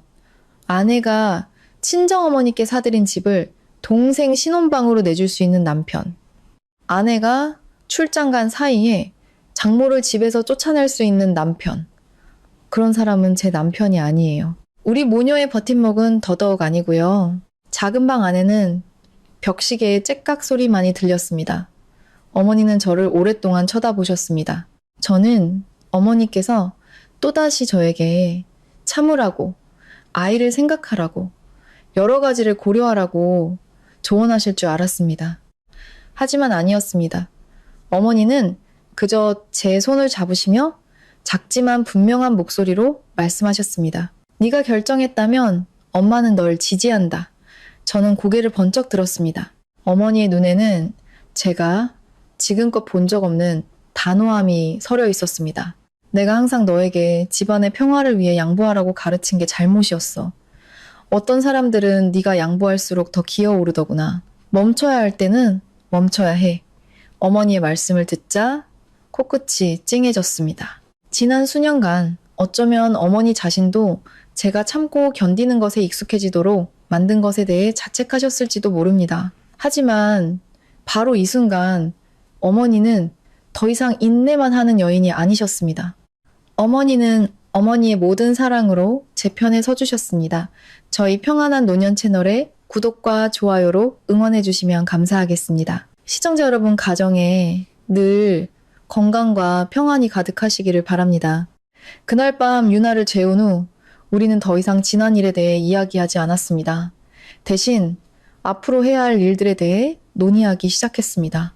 서류, 변호사, 양육권, 재산, 모든 것이 제 머릿속에서 점차 명확해졌습니다. 텐마루 밖에서는 바닷바람이 나뭇가지를 스쳐 지나갔습니다. 곧 날이 밝아올 것이었습니다. 그리고 저는 이번 새벽이 단순히 새로운 하루의 시작이 아니라 제 인생의 새로운 장을 여는 시작이라는 것을 알았습니다. 다음 날 아침, 저는 2시간 남짓 눈을 붙이고 깨어났습니다. 마당에는 햇살이 낡은 타일 바닥 위로 엷은 황금빛을 쏟아내고 있었습니다. 어머니는 부엌에서 유나에게 줄죽을 끓이고 계셨습니다. 그리고 아이는 식탁에 앉아 마치 어젯밤 아무런 폭풍도 지나가지 않은 것처럼 색칠 공부를 하고 있었습니다. 아이들은 참 이상합니다. 자신을 안전하게 해주는 사람 곁에 있기만 하면 마음이 금세 다시 평온해집니다. 저는 부엌 문가에 서서 어머니와 딸을 바라보았습니다. 문득 마음속에 아주 낯선 감정이 떠올랐습니다. 더 이상 어제의 혼란이나 분노가 아니었습니다. 충분히 아파한 뒤에 찾아온 차가운 깨달음이었습니다. 저는 제가 무엇을 해야 하는지 알았습니다. 아침을 먹은 후 저는 유나를 어머니께 맡기고 시내로 차를 몰아 오랜 친구가 소개해준 법률사무소를 찾아갔습니다. 저를 맞아준 변호사는 40대 초반의 여성이었는데 체구는 작았지만 눈빛이 아주 날카로웠습니다. 제가 앉자마자 그녀는 제 앞으로 따뜻한 물 한 잔을 밀어주며 말했습니다. 처음부터 사실 그대로 빠뜨리는 것 없이 말씀해주세요. 왠지 모르게 그 한마디가 저를 존중해주는 것 같았습니다. 저는 어머니를 위해 아파트를 산 이야기부터 시댁 식구들이 무단으로 들어와 살았던 이야기, 제가 경찰에 신고한 이야기, 정훈 씨가 우리 엄마를 쫓아낸 이야기, 그 방을 차지한 이야기, 그리고 열쇠를 바꾸고 딸을 데리고 고향으로 온 이야기까지 모두 털어놓았습니다. 저는 단숨에 이야기했고 이야기할수록 모든 사건이 얼마나 무서운 그림으로 엮여 있는지 명확해졌습니다. 변호사는 다 듣고 나서 바로 말하지 않았습니다. 제가 가져온 서류 사본들을 하나씩 살펴보며 천천히 고개를 끄덕였습니다. 어머니께 사드린 아파트는 단독 명의이고 관리 위임장까지 있으니 저쪽에서 재산 분할을 주장하기는 매우 어렵습니다. 더 큰 문제는 이 결혼이 신뢰라는 기반을 완전히 잃었다는 점입니다. 저는 싸늘하게 웃었습니다. 잃은 지는 오래됐어요. 이제야 제가 직시했을 뿐이죠. 변호사는 서류 뭉치 위에 손을 얹었습니다. 이혼을 결심하셨다면 이제부터는 감정적으로 행동하시면 안 됩니다. 모든 일에는 증거가 필요합니다. 오늘부터 모든 문자 메시지, 녹음, 사진, 재산 관련 서류, 자녀 문제, 그리고 어머님께서 집에서 쫓겨나신 일과 관련된 모든 것을 전부 보관하셔야 합니다. 저는 고개를 끄덕였습니다. 알겠습니다. 떠나기 전에 저는 변호사에게 이혼 합의서 초안을 작성해달라고 부탁했습니다. 거기에는 제가 윤아의 양육권을 요구하고 어머니 명의의 아파트는 남편과 무관함을 명시하며 동시에 공동재산을 법에 따라 분할하는 내용이 담겨 있었습니다. 서류 뭉치를 손에 들었을 때 생각했던 것만큼 떨리지 않았습니다. 아마 벼랑 끝까지 몰리면 사람들은 더 이상 잃는 것이라는 걸 두려워하지 않게 되나 봅니다. 제가 정말로 두려웠던 것은 썩어 문드러진 결혼 생활을 계속하는 것이었습니다. 그날 오후 저는 혼자 서울로 돌아왔습니다. 어머니께는 당분간 집에 계시면서 정훈 씨나 시댁 쪽에서 오는 전화는 일절 받지 말라고 당부했습니다. 유나가 제 목을 끌어안았습니다. 작은 목소리로 말했습니다. 엄마, 빨리 다녀와 해. 저는 아이의 이마에 입을 맞췄습니다. 엄마가 큰일 해결하고 바로 데리러 올게. 서울에 들어서자 제 휴대폰에는 거의 30통에 달하는 부재중 전화가 찍혀 있었습니다. 정훈 씨, 시어머니, 시동생, 심지어 어제 어머니 아파트에서 해물찜을 먹던 시이모의 번호까지 있었습니다. 저는 전화를 받지 않았습니다. 정훈 씨에게 딱 한 통의 문자만 보냈습니다. 오늘 오후 3시 집에서 이야기해요. 원한다면 당신 부모님도 모시고 오세요. 3시 10분 전 저는 아파트에 들어섰습니다. 집안은 이상할 정도로 조용했습니다. 신발을 갈아 신기도 전에 시댁 식구들이 마치 재판을 기다리는 사람들처럼 거실에 앉아 있는 것이 보였습니다. 시어머니는 팔짱을 낀 채 험악한 표정을 짓고 있었습니다. 시동생은 다리를 꼬고 앉아 불쾌한 기색을 역력히 드러내고 있었습니다. 평소에는 말이 없으시던 시아버지도 오늘만큼은 무거운 표정으로 자리를 지키고 있었습니다. 그리고 정훈 씨는? 그는 소파 가운데 앉아 있었습니다. 눈 밑은 거무스름했고 턱에는 수염이 거뭇하게 자라 있었습니다. 간밤에 한숨도 자지 못한 모양이었습니다. 저는 가방을 내려놓고 탁자 앞으로 다가가 그들 맞은편에 앉았습니다. 아무도 먼저 입을 열지 않았습니다. 방 안은 마치 바닥 밑에서 불씨가 타오르는 것처럼 숨 막혔습니다. 마침내 정훈 씨가 입을 열었습니다. 애써 침착함을 유지하려는 목소리였습니다. 정말 이를 이 지경까지 크게 만들어야겠어? 저는 그를 쳐다보았습니다. 내가 원한 게 아니에요. 당신들이 이 지경까지 만든 거지. 시어머니가 즉시 끼어들었습니다. 아직도 그런 식으로 말대꾸를 해? 집안의 사소한 오해 때문에 경찰에 신고하고 열쇠 바꾸고 밤중에 애를 싸들고 집을 나가? 넌 남편도 시댁도 사람으로 안 보는 거니? 저는 시어머니께 바로 대답하지 않았습니다. 가방에서 이혼 합의서 초안을 꺼내 탁자 위에 올려놓았습니다. 저는 싸우러 온 게 아니에요. 통보하러 온 겁니다. 정훈 씨는 서류를 보고 얼굴색이 확 변했습니다. 무슨 뜻이야? 이혼하겠다는 뜻이에요. 방 안의 공기가 즉시 얼어붙었습니다. 시동생이 먼저 벌떡 일어났습니다. 누굴 협박해요, 형수님? 그깟 사소한 일로 이혼이라니. 저는 그를 돌아보았습니다. 당신 같은 외부인은 우리 부부 사이에 끼어들 자격 없어요. 시어머니가 탁자를 내리쳤습니다. 누가 외부인이야? 내가 내 시어머니야? 저는 시어머니를 똑바로 쳐다보았습니다. 자격 있는 시어머니란 며느리의 친정어머니를 존중할 줄 아는 사람이지 그분을 집에서 내쫓고 그 방을 차지하고 앉아있는 사람이 아니에요. 정훈 씨가 으르렁거렸습니다. 그만해. 말 너무 심하게 하지 마. 저는 휴대폰을 꺼내 어제 어머니 아파트에서 녹음했던 파일을 틀었습니다. 그의 목소리가 거실 한가운데에 선명하게 울려 퍼졌습니다. 이 집 비워두는 것도 낭비고 장모님은 어디서 지내든 상관없잖아. 근데 내 동생은 지금 집이 급하단 말이야. 당신이 좀 큰 그림을 봐야지. 저는 녹음을 끄고 그를 똑바로 쳐다보았습니다. 이게 당신의 큰 그림이고 이게 내 결정이에요. 저는 이혼 합의서를 정훈 씨 쪽으로 밀었습니다. 도장 찍어요. 그게 모두의 체면을 지키는 길일 테니까.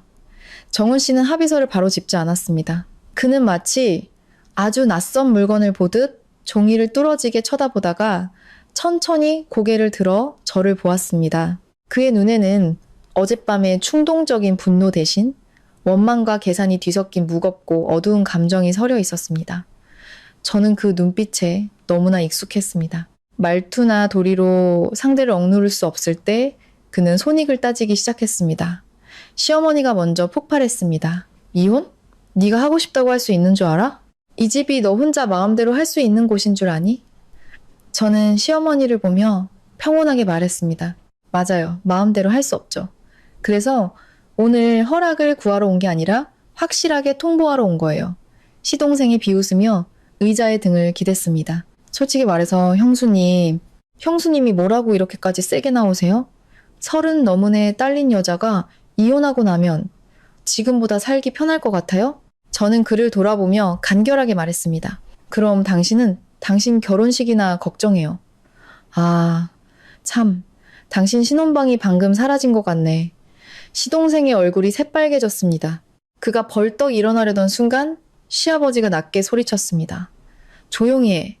저는 조금 놀랐습니다. 평소 시아버지는 말이 없으셨고 아내와 자식들 일에 끼어드는 법이 거의 없었습니다.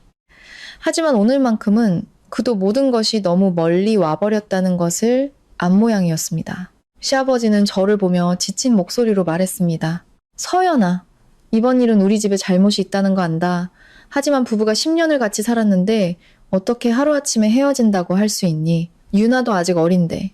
바로 그 말이었습니다. 언젠가는 나올 것이라고 예상했던 말. 아이. 아이는 언제나 썩어문드러진 결혼의 마지막 카드였습니다. 마치 아이 한 명이 사이에 있으면 어른들이 저지른 모든 상처를 참고 삼켜야만 하는 것처럼 저는 시아버지를 똑바로 쳐다보았습니다. 아버님 말씀이 맞아요. 10년 부부가 사소한 일 하나로 헤어질 수는 없죠. 저는 잠시 말을 멈췄습니다. 하지만 이 일은 사소하지 않아요. 전혀요. 이건 제가 10년을 참고 우리 엄마가 10년을 짊어지고 이 집안 전체가 우리 모녀의 희생을 당연하게 여긴 결과예요. 거실은 쥐 죽은 듯 조용해졌습니다. 저는 가방을 열어 또 다른 서류 뭉치를 꺼내 합의서 위에 올려놓았습니다. 이건 지난 몇 년간 제 계좌와 정훈 씨 계좌 사이의 이체 내역이에요. 제가 아버님 병원비를 내기 위해, 도련님 빚을 갚아주기 위해, 그리고 아버님 댁에 이런저런 지출을 메꾸기 위해 보낸 돈들이에요. 저는 한 번도 생색낸 적 없지만 그렇다고 여러분이 모든 걸 잊을 권리가 있는 건 아니에요. 시어머니는 눈을 동그랗게 떴습니다. 네가 남편한테 시댁에 돈 주는 건 당연한 거지 며느리가 돼서 그걸 일일이 따지고 있어? 저는 시어머니를 돌아보았습니다. 네, 서로 돕는 거라면 따질 게 없죠. 하지만 한쪽은 받기만 하고 받은 다음에는 상대방 친정어머니를 집에서 쫓아낸다면 그때는 확실히 따져야죠. 정훈 씨가 마침내 입을 열었습니다. 목소리는 전보다 낮아져 있었습니다. 뭘 원해? 저는 그를 보았습니다. 마음은 얼음장처럼 평온했습니다. 품위 있게 이혼하고 싶어요. 당신이 여기 도장 찍으면 우리 법대로 나누고 법정까지 가서 추하게 싸울 필요 없어요. 정훈 씨는 입꼬리를 비틀어 올렸습니다. 씁쓸하면서도 경멸적인 미소였습니다. 그렇게 간단할 것 같아?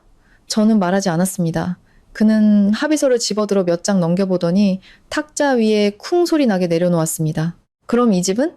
저는 그가 그 질문을 할 줄 알았습니다. 처음부터 그가 묻기를 기다리고 있었습니다. 이 집은 혼인 전 취득 재산이에요. 제 이름으로 된 분양 계약서가 있고 제 개인 계좌에서 대금이 지불됐으며 공증 서류도 명확해요. 정훈 씨는 저를 뚫어지게 쳐다보았습니다. 하지만 지난 10년간 나도 너랑 같이 여기서 살았어. 생활비도 보탰고 수리도 하고 가구도 샀어. 네가 말 한마디로 다 없던 일로 할 수 있을 것 같아? 저는 아주 가볍게 고개를 끄덕였습니다. 없던 일로 하지 않아요. 당신 몫이 있다면 법이 계산해 줄 거예요. 하지만 혼인 중 사용권과 강탈할 권리를 혼동하지는 마세요. 시동생이 원망 섞인 목소리로 끼어들었습니다. 형, 뭘 도장을 찍어? 형수님이 그냥 겁주려고 저러는 거잖아. 법정 가면 형수님이 다 가질 수 있을 것 같아? 저는 그를 돌아보며 싸늘하게 웃었습니다. 맞아요. 법정 가도 내가 다 가질 수는 없겠죠. 저는 의자의 등을 기대며 한 사람 한 사람을 쳐다보았습니다. 하지만 저는 진실을 얻을 수 있어요. 그리고 저한테는 그걸로 충분해요. 아마 제 침착한 태도가 그들을 당황하게 만들기 시작했을 겁니다. 만약 제가 울고불고 소리쳤다면 그들은 충동적인 행동이라고 치부하기 쉬웠을 겁니다. 하지만 제가 거기 앉아 높낮이 없는 목소리로 하나하나 분명하게 말하자 그들은 제가 더 이상 애원하거나 협박하는 입장이 아니라는 것을 깨달았습니다. 저는 이미 잘라낼 준비를 마친 단계에 들어선 것이었습니다. 정훈 씨는 종이 모서리가 구겨질 정도로 서류를 꽉 쥐었습니다. 생각은 안 해? 또 그 말이었습니다. 저는 즉시 대답했습니다. 애를 생각하기 때문에 이런 집에서 자라게 하고 싶지 않은 거예요. 시어머니가 비웃었습니다. 이런 집이 어때서 엄마 아빠 다 있는 게 얼마나 많은 집보다 나은데. 저는 시어머니를 보며 또박또박 말했습니다. 엄마 아빠가 다 있는데 외할머니는 쫓겨나고 친할머니가 그 방을 차지하고 아빠가 외할머니의 공을 무시하는 집. 그건 온전한 게 아니에요. 그건 유해한 거예요. 정훈 씨가 갑자기 벌떡 일어났습니다. 그만해! 그의 목소리가 방안을 울렸고 모두가 움찔했습니다. 그는 거칠게 숨을 몰아쉬었습니다. 눈은 붉게 충혈되어 있었습니다. 날 더 이상 몰아붙이지 마. 저도 일어나 그와 마주 섰습니다. 내가 당신을 몰아붙이는 게 아니에요. 저는 탁자 위에 합의서를 가리켰습니다. 당신에게 사흘 주겠어요. 사흘 동안 뭘 하라고? 선택해요. 저는 그의 눈을 똑바로 쳐다보았습니다. 도장을 찍든가 아니면 법정에서 보든가. 하지만 당신이 어떤 길을 선택하든 이 결혼은 끝났어요. 말을 마친 저는 가방을 들고 문을 향해 돌아섰습니다. 등 뒤에서 시어머니가 무언가 소리치고 있었습니다. 시동생은 분한 듯 탁자를 내리쳤고 정훈 씨는 더 이상 한마디도 하지 않았습니다. 저는 그가 계산하고 있다는 것을 알았습니다. 돈, 집, 체면, 그리고 저를 다시 붙잡을 방법이 남아 있는지. 하지만 이번에는 그가 잘못 계산할 것이었습니다. 제가 그에게 더 이상 주지 않을 유일한 것은 바로 기회였으니까요. 저는 그날 저녁 이후 정훈 씨가 며칠간 조용히 생각할 것이라고 예상했습니다. 하지만 저는 그의 뻔뻔함을 과소평가했습니다. 바로 다음 날 아침 제가 고향 집에서 변호사와 전화로 서류를 검토하고 있을 때였습니다. 제 휴대폰이 낯선 번호로부터 온 문자 메시지로 쉴 새 없이 울렸습니다. 열어서 첫 몇 줄만 읽었는데도 피가 머리로 솟구치는 것 같았습니다. 서연 씨, 두 분 사이에 무슨 일이 있었는지는 모르겠지만 가정에 있는 여자가 돈 좀 있다고 남편을 이혼으로 몰아붙이는 건 아이가 너무 불쌍하네요. 두 번째 문자는 다른 번호로 왔습니다.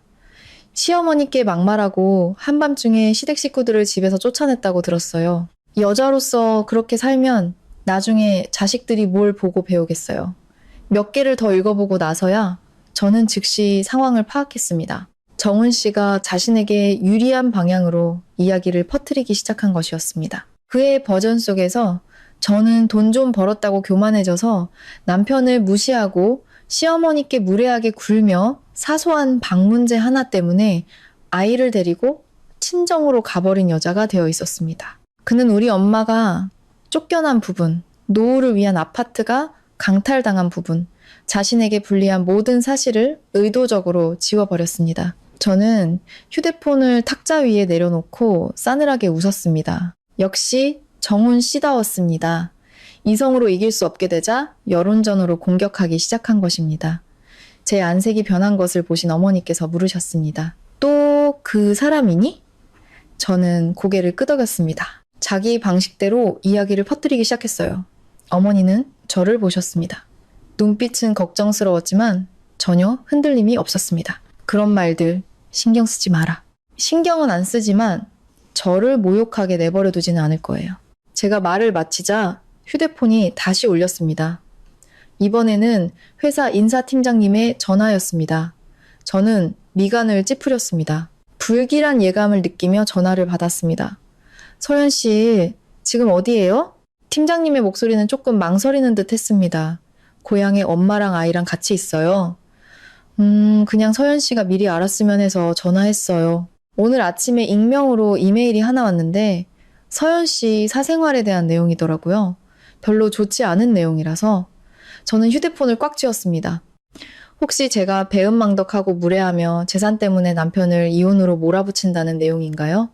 팀장님은 몇 초간 침묵했습니다. 벌써 알고 있었어요? 저는 눈을 감았습니다. 정훈 씨는 제 생각보다 더 멀리 나갔습니다. 친척과 친구들에게 이야기를 왜곡하는 것을 넘어 제 직장에서까지 저를 흠집 내려 한 것입니다. 10년간 함께 산 아내, 밥과 돈을 나누고 가장 힘든 시절을 함께 버텨준 아내였습니다. 그런데 저를 붙잡을 수 없게 되자 그는 제 경력까지 무너뜨리려 한 것입니다. 제 목소리는 얼음장처럼 차분해졌습니다. 팀장님, 걱정 마세요. 제가 처리하겠습니다. 전화를 끊고 저는 몇 초간 가만히 앉아 있었습니다. 어머니께서 제 손을 잡으셨습니다. 괜찮니? 저는 어머니를 보았습니다. 마음속에서 메마른 씁쓸함이 차올랐습니다. 이 지경에 이르러서도 그는 자신이 잘못했다고 생각하지 않았습니다. 그저 저를 끌어내려야 한다고 생각했을 뿐입니다. 어머니는 제 손을 살짝 쥐셨습니다. 그런 사람한테 더 이상 미련 가질 거 뭐 있니? 저는 대답하지 않았습니다. 미련이 아니라 제 인생의 한 시절을 잘못된 곳에 맡겼다는 사실이 아팠습니다. 하지만 그 고통은 더 이상 저를 약하게 만들지 않았습니다. 저를 완전히 깨어나게 했습니다. 저는 즉시 변호사에게 다시 전화를 걸었습니다. 변호사님, 서류를 좀 더 준비해야 할 것 같아요. 상대방이 제 명예를 훼손하고 업무에 영향을 미치고 있을 가능성이 있습니다. 변호사는 듣자마자 즉시 말했습니다. 모든 문자, 이메일, 전화번호, 화면 캡처를 전부 저장하세요. 지금부터는 모든 증거가 많을수록 좋습니다. 필요하다면 명예훼손 및 업무방해 행위에 대한 고소도 추가할 수 있습니다. 저는 간결하게 대답했습니다. 네. 그날 오후 저는 다시 서울로 가서 곧장 회사로 향했습니다. 건물에 들어서기 전 저는 깊게 숨을 들이쉬었습니다. 이곳은 제가 거의 7년간奮斗한 곳입니다.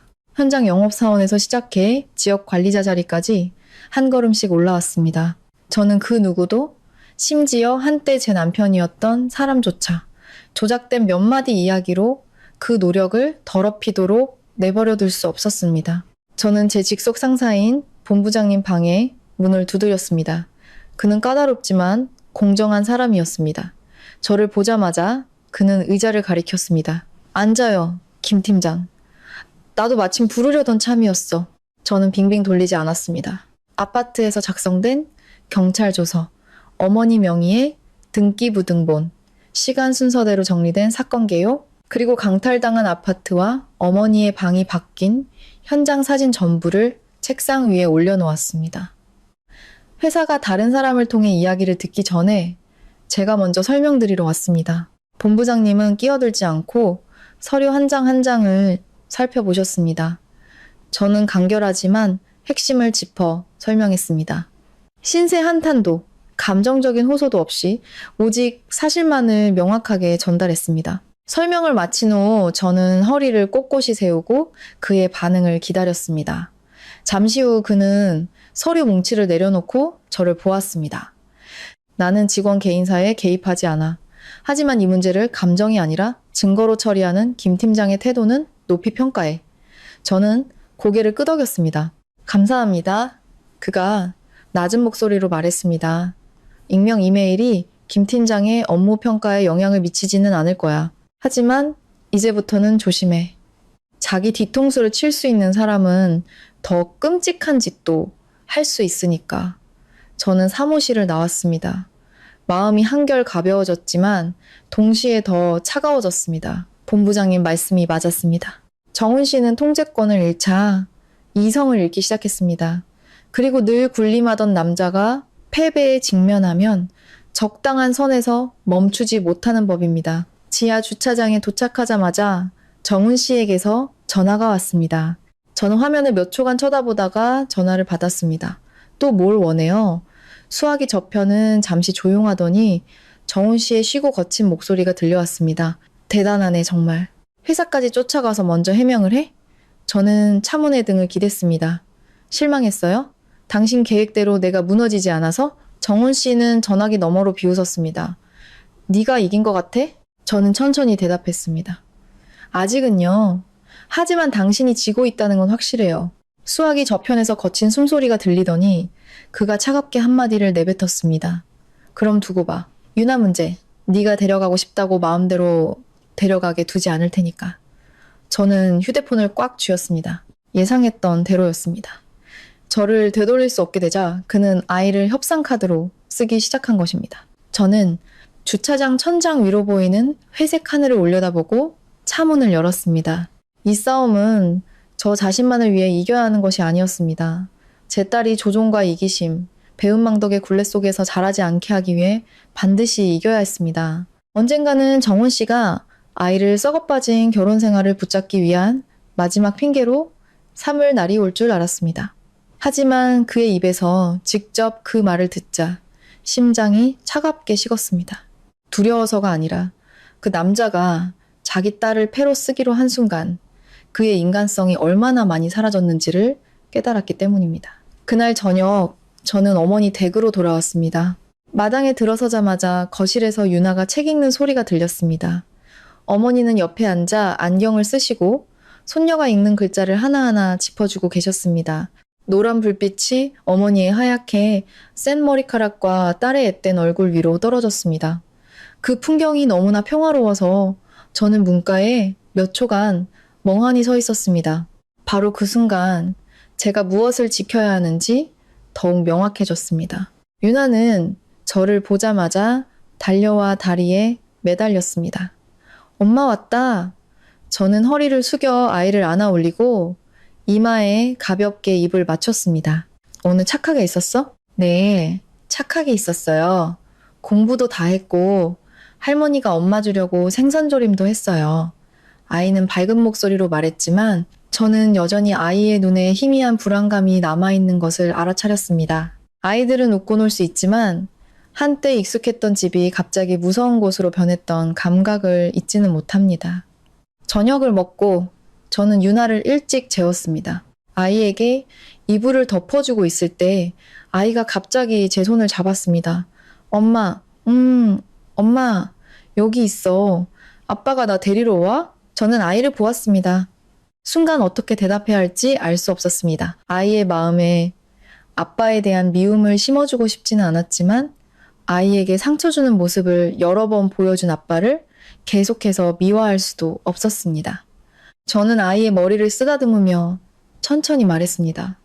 만약 아빠가 유나를 보고 싶어 하면 엄마가 막지는 않을 거야. 하지만 이제부터는 무슨 일이든 유나가 안전하다고 느끼는 게 먼저야. 유나는 눈을 깜빡였습니다. 엄마랑 할머니랑 헤어지기 싫어요. 숨결처럼 가벼운 그 한마디가 제 심장을 무겁게 짓눌렀습니다. 저는 아이를 품에 안았습니다. 아이의 머리카락에서 나는 은은한 샴푸 냄새를 맡으며 하루의 피로가 한꺼번에 몰려오는 것을 느꼈습니다. 엄마가 약속할게. 아무도 유나를 엄마랑 할머니한테서 떼어놓지 못하게 할 거야. 아이는 고개를 끄덕였습니다. 조금 안심한 듯 눈을 감고 잠이 들었습니다. 딸의 방에서 나오자 어머니께서 여전히 식탁에 앉아 저를 기다리고 계셨습니다. 저는 맞은편에 앉았습니다. 어머니는 제게 따뜻한 차를 따라주시며 작지만 단단한 목소리로 말씀하셨습니다. 그 사람이 전화했지? 저는 고개를 끄덕였습니다. 양육권 뺏겠다고 협박해요. 어머니는 몇 초간 침묵하시더니 물으셨습니다. 두렵니? 저는 찻잔에서 피어오르는 옅은 김을 보며 솔직하게 대답했습니다. 네, 두려워요. 승패가 두려운 게 아니라 유나가 재판을 겪어야 하고 듣지 말아야 할 말을 들어야 하고 어른들의 싸움에 끌려 들어가야 하는 게 두려워요. 어머니는 제 손 위에 당신의 손을 얹으셨습니다. 하지만 두렵다고 물러설 수는 없어. 저는 어머니를 올려다보았습니다. 지금 어머니께서 하시는 말씀은 더 이상 위로가 아니었습니다. 그것은 찢어지려 하는 제 의지를 꿰매주는 바늘과도 같았습니다. 어머니는 제 손을 다시 주셨습니다. 저는 물러서지 않을 거예요. 다음날 아침, 저는 평소처럼 유나를 학교에 데려다 주었습니다. 어른들의 일 때문에 아이의 일상이 완전히 뒤흔들리는 것을 원치 않았습니다. 가는 길에 아이는 뒷좌석에서 얌전히 책가방을 안고 앉아 있었습니다. 교문 앞에 차가 멈췄을 때 유나가 갑자기 저를 불렀습니다. 엄마, 응? 선생님이 왜 며칠 동안 할머니랑 있었냐고 물어보면 사실대로 말해도 돼요? 저는 돌아보며 아이를 보았습니다. 이제 10살 된 아이의 눈에는 혹시라도 잘못 말했다가 어른들을 슬프게 할까봐 걱정하는 조심스러움이 서려 있었습니다. 저는 부드러운 목소리로 말했습니다. 그냥 엄마가 집안일 처리하느라 바빠서 할머니랑 있었다고만 말해. 더는 말할 필요 없어. 어른들 일은 엄마가 알아서 할게. 유나는 고개를 끄덕이고 책가방을 메고 차에서 내렸습니다. 몇 걸음 가다가 뒤돌아서서 제게 손을 흔들었습니다. 저도 손을 흔들어 주었지만 마음은 돌덩이처럼 무거웠습니다. 언젠가는 아이가 더 많이 묻고 더 깊이 이해하는 날이 올 것이고 저는 나중에 아이가 돌아봤을 때 엄마가 비겁하거나 틀렸다고 생각하지 않도록 모든 일을 더욱 정직하게 처리해야만 했습니다. 정오가 되기 전 변호사에게서 전화가 왔습니다. 정훈 씨 측에서 제가 감정적으로 불안정하고 극단적인 행동을 보이며 아이를 양육하기에 부적합하다는 이유로 임시 양육권 신청을 냈다는 소식이었습니다. 저는 듣고 실소를 터뜨렸습니다. 역시 그는 마지막 순간까지 피해자를 가해자로 만들고 싶어 했습니다. 저는 다음 단계가 무엇인지 물었습니다. 변호사는 신속하게 대답했습니다. 침착하게 양육 환경에 대한 서류, 아이의 학교 생활 기록, 지난 수년간 누가 아이를 직접 돌봤는지에 대한 증거를 준비하세요. 그리고 아이가 충분히 의사를 표현할 수 있는 나이라면 아이의 의견도 매우 중요합니다. 저는 전화를 끊고 차 안에서 오랫동안 가만히 앉아 있었습니다. 아이의 의견도 매우 중요합니다.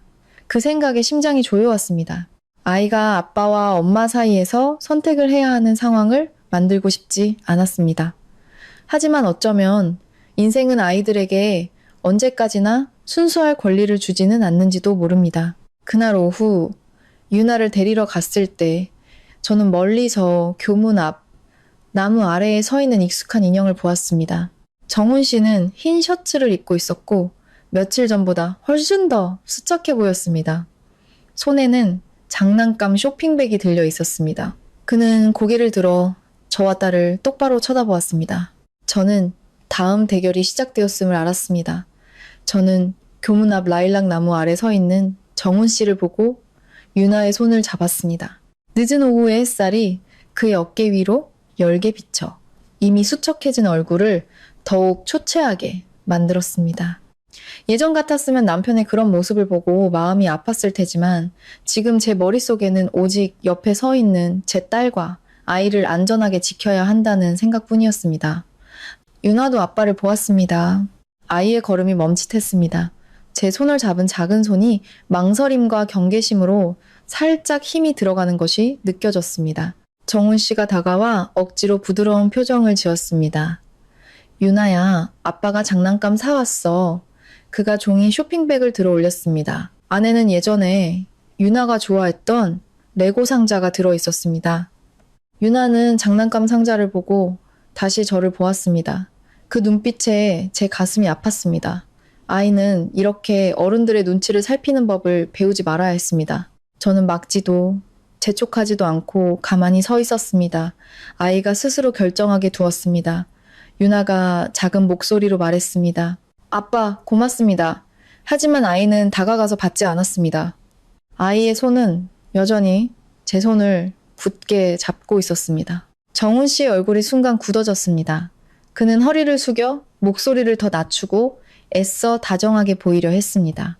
아빠 보고 싶지 않았어?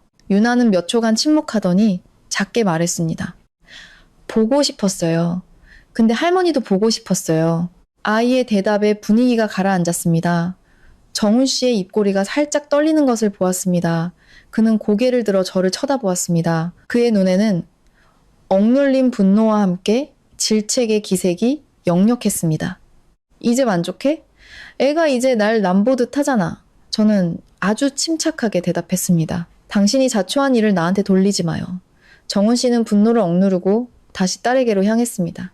유나야, 아빠는 그냥 너랑 잠깐 얘기하고 싶어서 그래. 아빠랑 저기 카페 가서 얘기할까? 유나는 바로 고개를 저었습니다. 엄마랑 할머니랑 집에 갈래요. 정훈 씨는 그 자리에 멈춰섰습니다. 그는 아마 많은 말과 많은 표정, 그리고 비통한 아버지라는 많은 역할을 준비했을 겁니다. 하지만 그는 한 가지를 잊었습니다. 아이들은 어리지만 결코 어리석지 않다는 것을. 아이들은 자신이 열이 펄펄 끓을 때 누가 곁에 있었는지, 매일 아침 누가 신발끈을 묶어주었는지, 누가 자신을 서럽고 불안하게 만들었는지 똑똑히 기억합니다. 저는 허리를 숙여 아이에게 물었습니다. 유나야, 여기서 아빠랑 얘기하고 싶어? 아이는 잠시 생각하더니 고개를 끄덕였습니다. 네, 근데 엄마도 여기 계세요? 엄마 여기 있을게. 정훈 씨는 깊게 숨을 들이쉬고는 아이와 눈높이를 맞추기 위해 쪼그려 앉았습니다. 유나야, 아빠랑 엄마는 그냥 싸우는 거야. 어른들은 다 가끔 싸워. 하지만 아빠는 여전히 네 아빠야. 알고 있지? 유나는 아빠를 보았습니다. 크고 검은 눈은 맑았지만 더 이상 순진하지만은 않았습니다. 아이는 천천히 물었습니다. 그럼 왜 아빠는 할머니를 슬프게 했어요?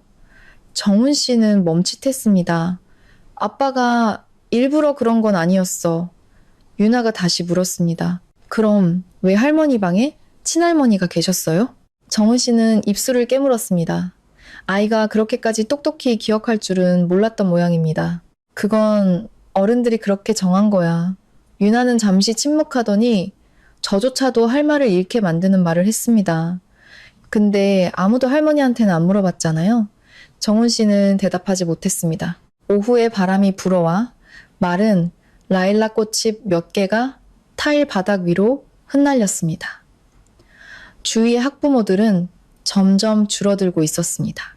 저는 한때 제 남편이었던 남자가 자기 딸 앞에서 쩔쩔매는 모습을 보며 마음이 얼음장처럼 차가워졌습니다. 이 순간까지도 그는 진심으로 사과하지 않았습니다.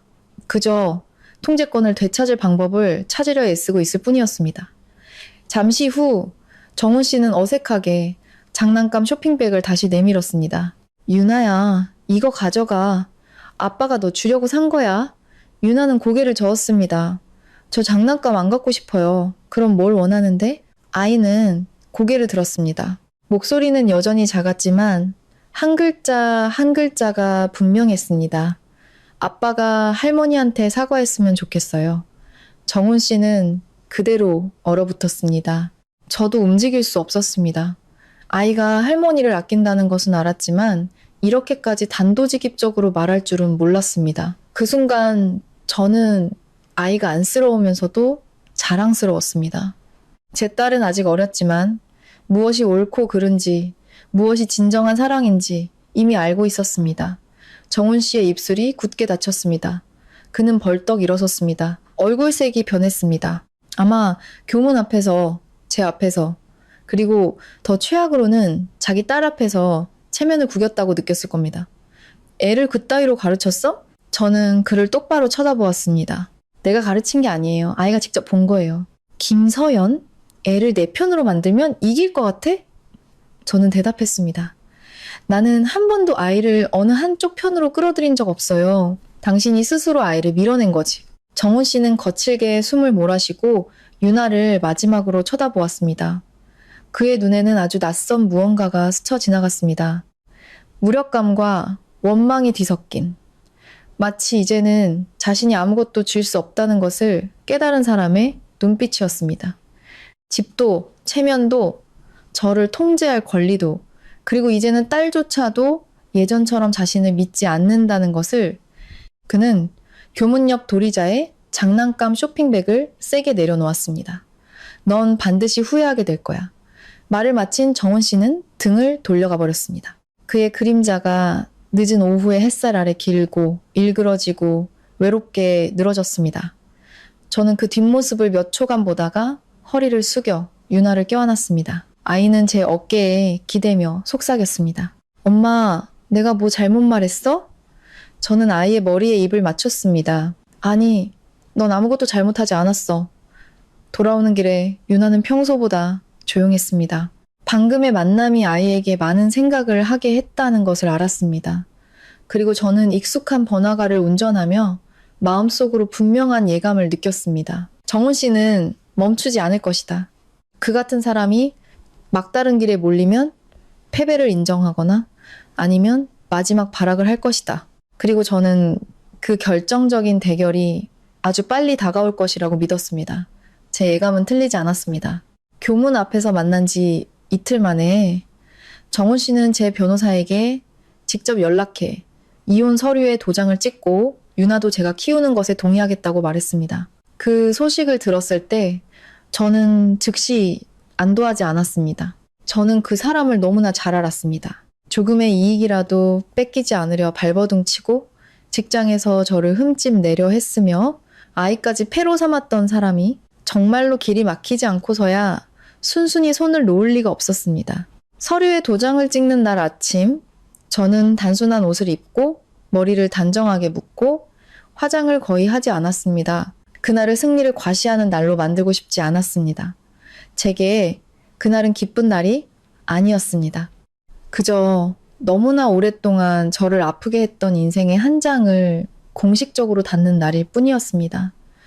어머니는 유나와 함께 집에 계셨습니다. 제가 떠나기 전 어머니는 제 손을 잡고 딱 한마디만 하셨습니다. 일 끝나면 밥 먹으러 오너라. 엄마랑 유나가 기다릴게.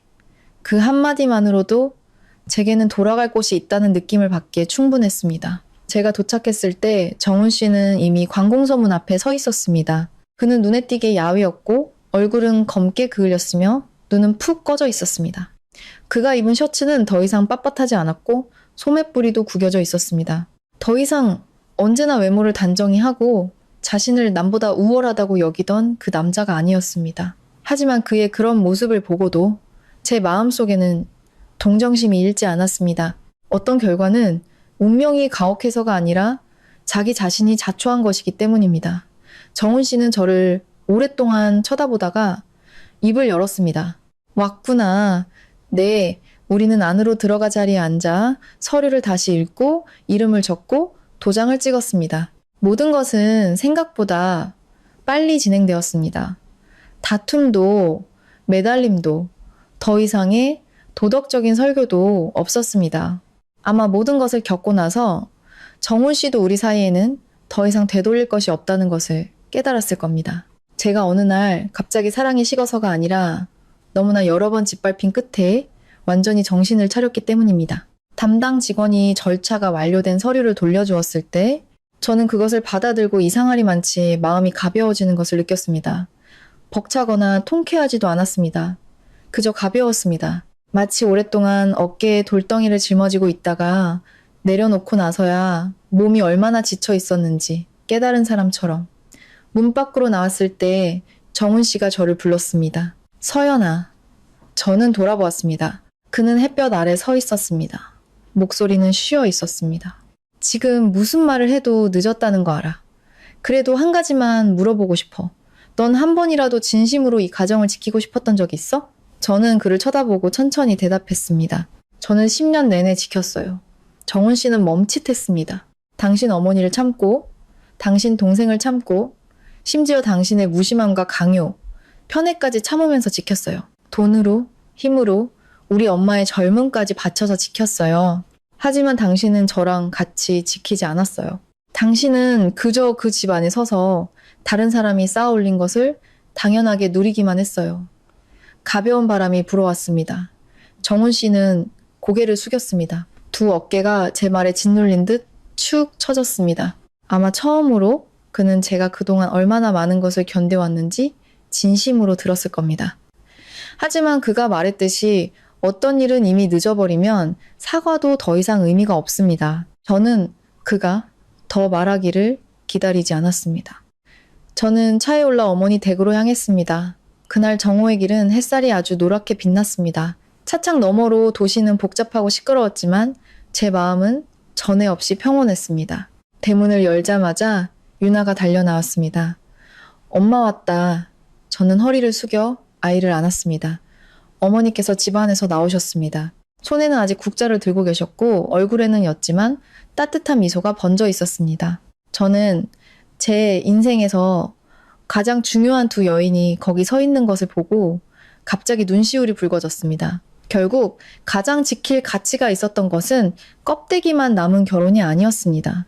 저를 진심으로 사랑해주는 사람들, 제 자신의 자존감, 그리고 아이가 자라날 평온한 보금자리였습니다. 한 달 후 저는 어머니와 유나를 새 아파트로 모셨습니다.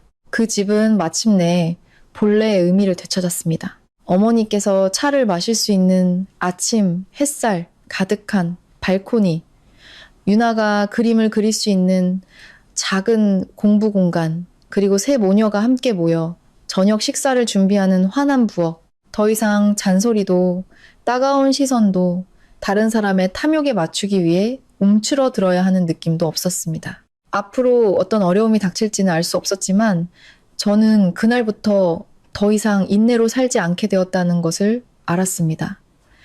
저는 깨어있는 정신으로 어머니와 딸, 그리고 제 자신에 대한 책임감으로 살아가게 되었습니다. 이 이야기는 실제 삶에서 영감을 받아 허구적인 내용을 가미하여 창작되었으며 AI 음성을 사용하여 시청자분들께 전달함으로써 이야기를 통해 삶의 좋은 교훈을 얻으실 수 있도록 돕고자 합니다. 이야기 속의 세부 사항과 인물은 작가의 상상력으로 만들어졌습니다. 이 이야기에서 얻을 수 있는 교훈은 다음과 같습니다. 효도는 말에만 있는 것이 아니라 부모님이 상처받으셨을 때 그분들을 지키는 행동으로 나타나야 합니다. 결혼 생활에서 인내에는 한계가 있으며 잘못된 사람에게 참아주는 것은 그들이 더 기어오르게 만들 뿐입니다. 여성이 자신과 자녀를 보호하기 위해서는 경제적, 정신적 독립이 필요합니다. 진정한 가족은 무조건 고개 숙여 참아야 하는 곳이 아니라 존중과 감사가 있는 곳입니다. 부당함에 맞설 때 감정도 중요하지만 증거와 냉철함이야말로 자신을 굳건히 지켜주는 것입니다. 아이들은 형식만 갖춘 가정이 필요한 것이 아니라 성장하기 위해 진정으로 안전하고 사랑이 넘치는 환경이 필요합니다. 이야기를 끝까지 들어주신 시청자 여러분, 감사합니다. 이 이야기를 통해 우리 모두가 자신을 진심으로 위하는 사람들을 소중히 여기고 상처만 주는 것들로부터 떠날 수 있는 용기를 얻게 되기를 바랍니다. 정말 감사드립니다.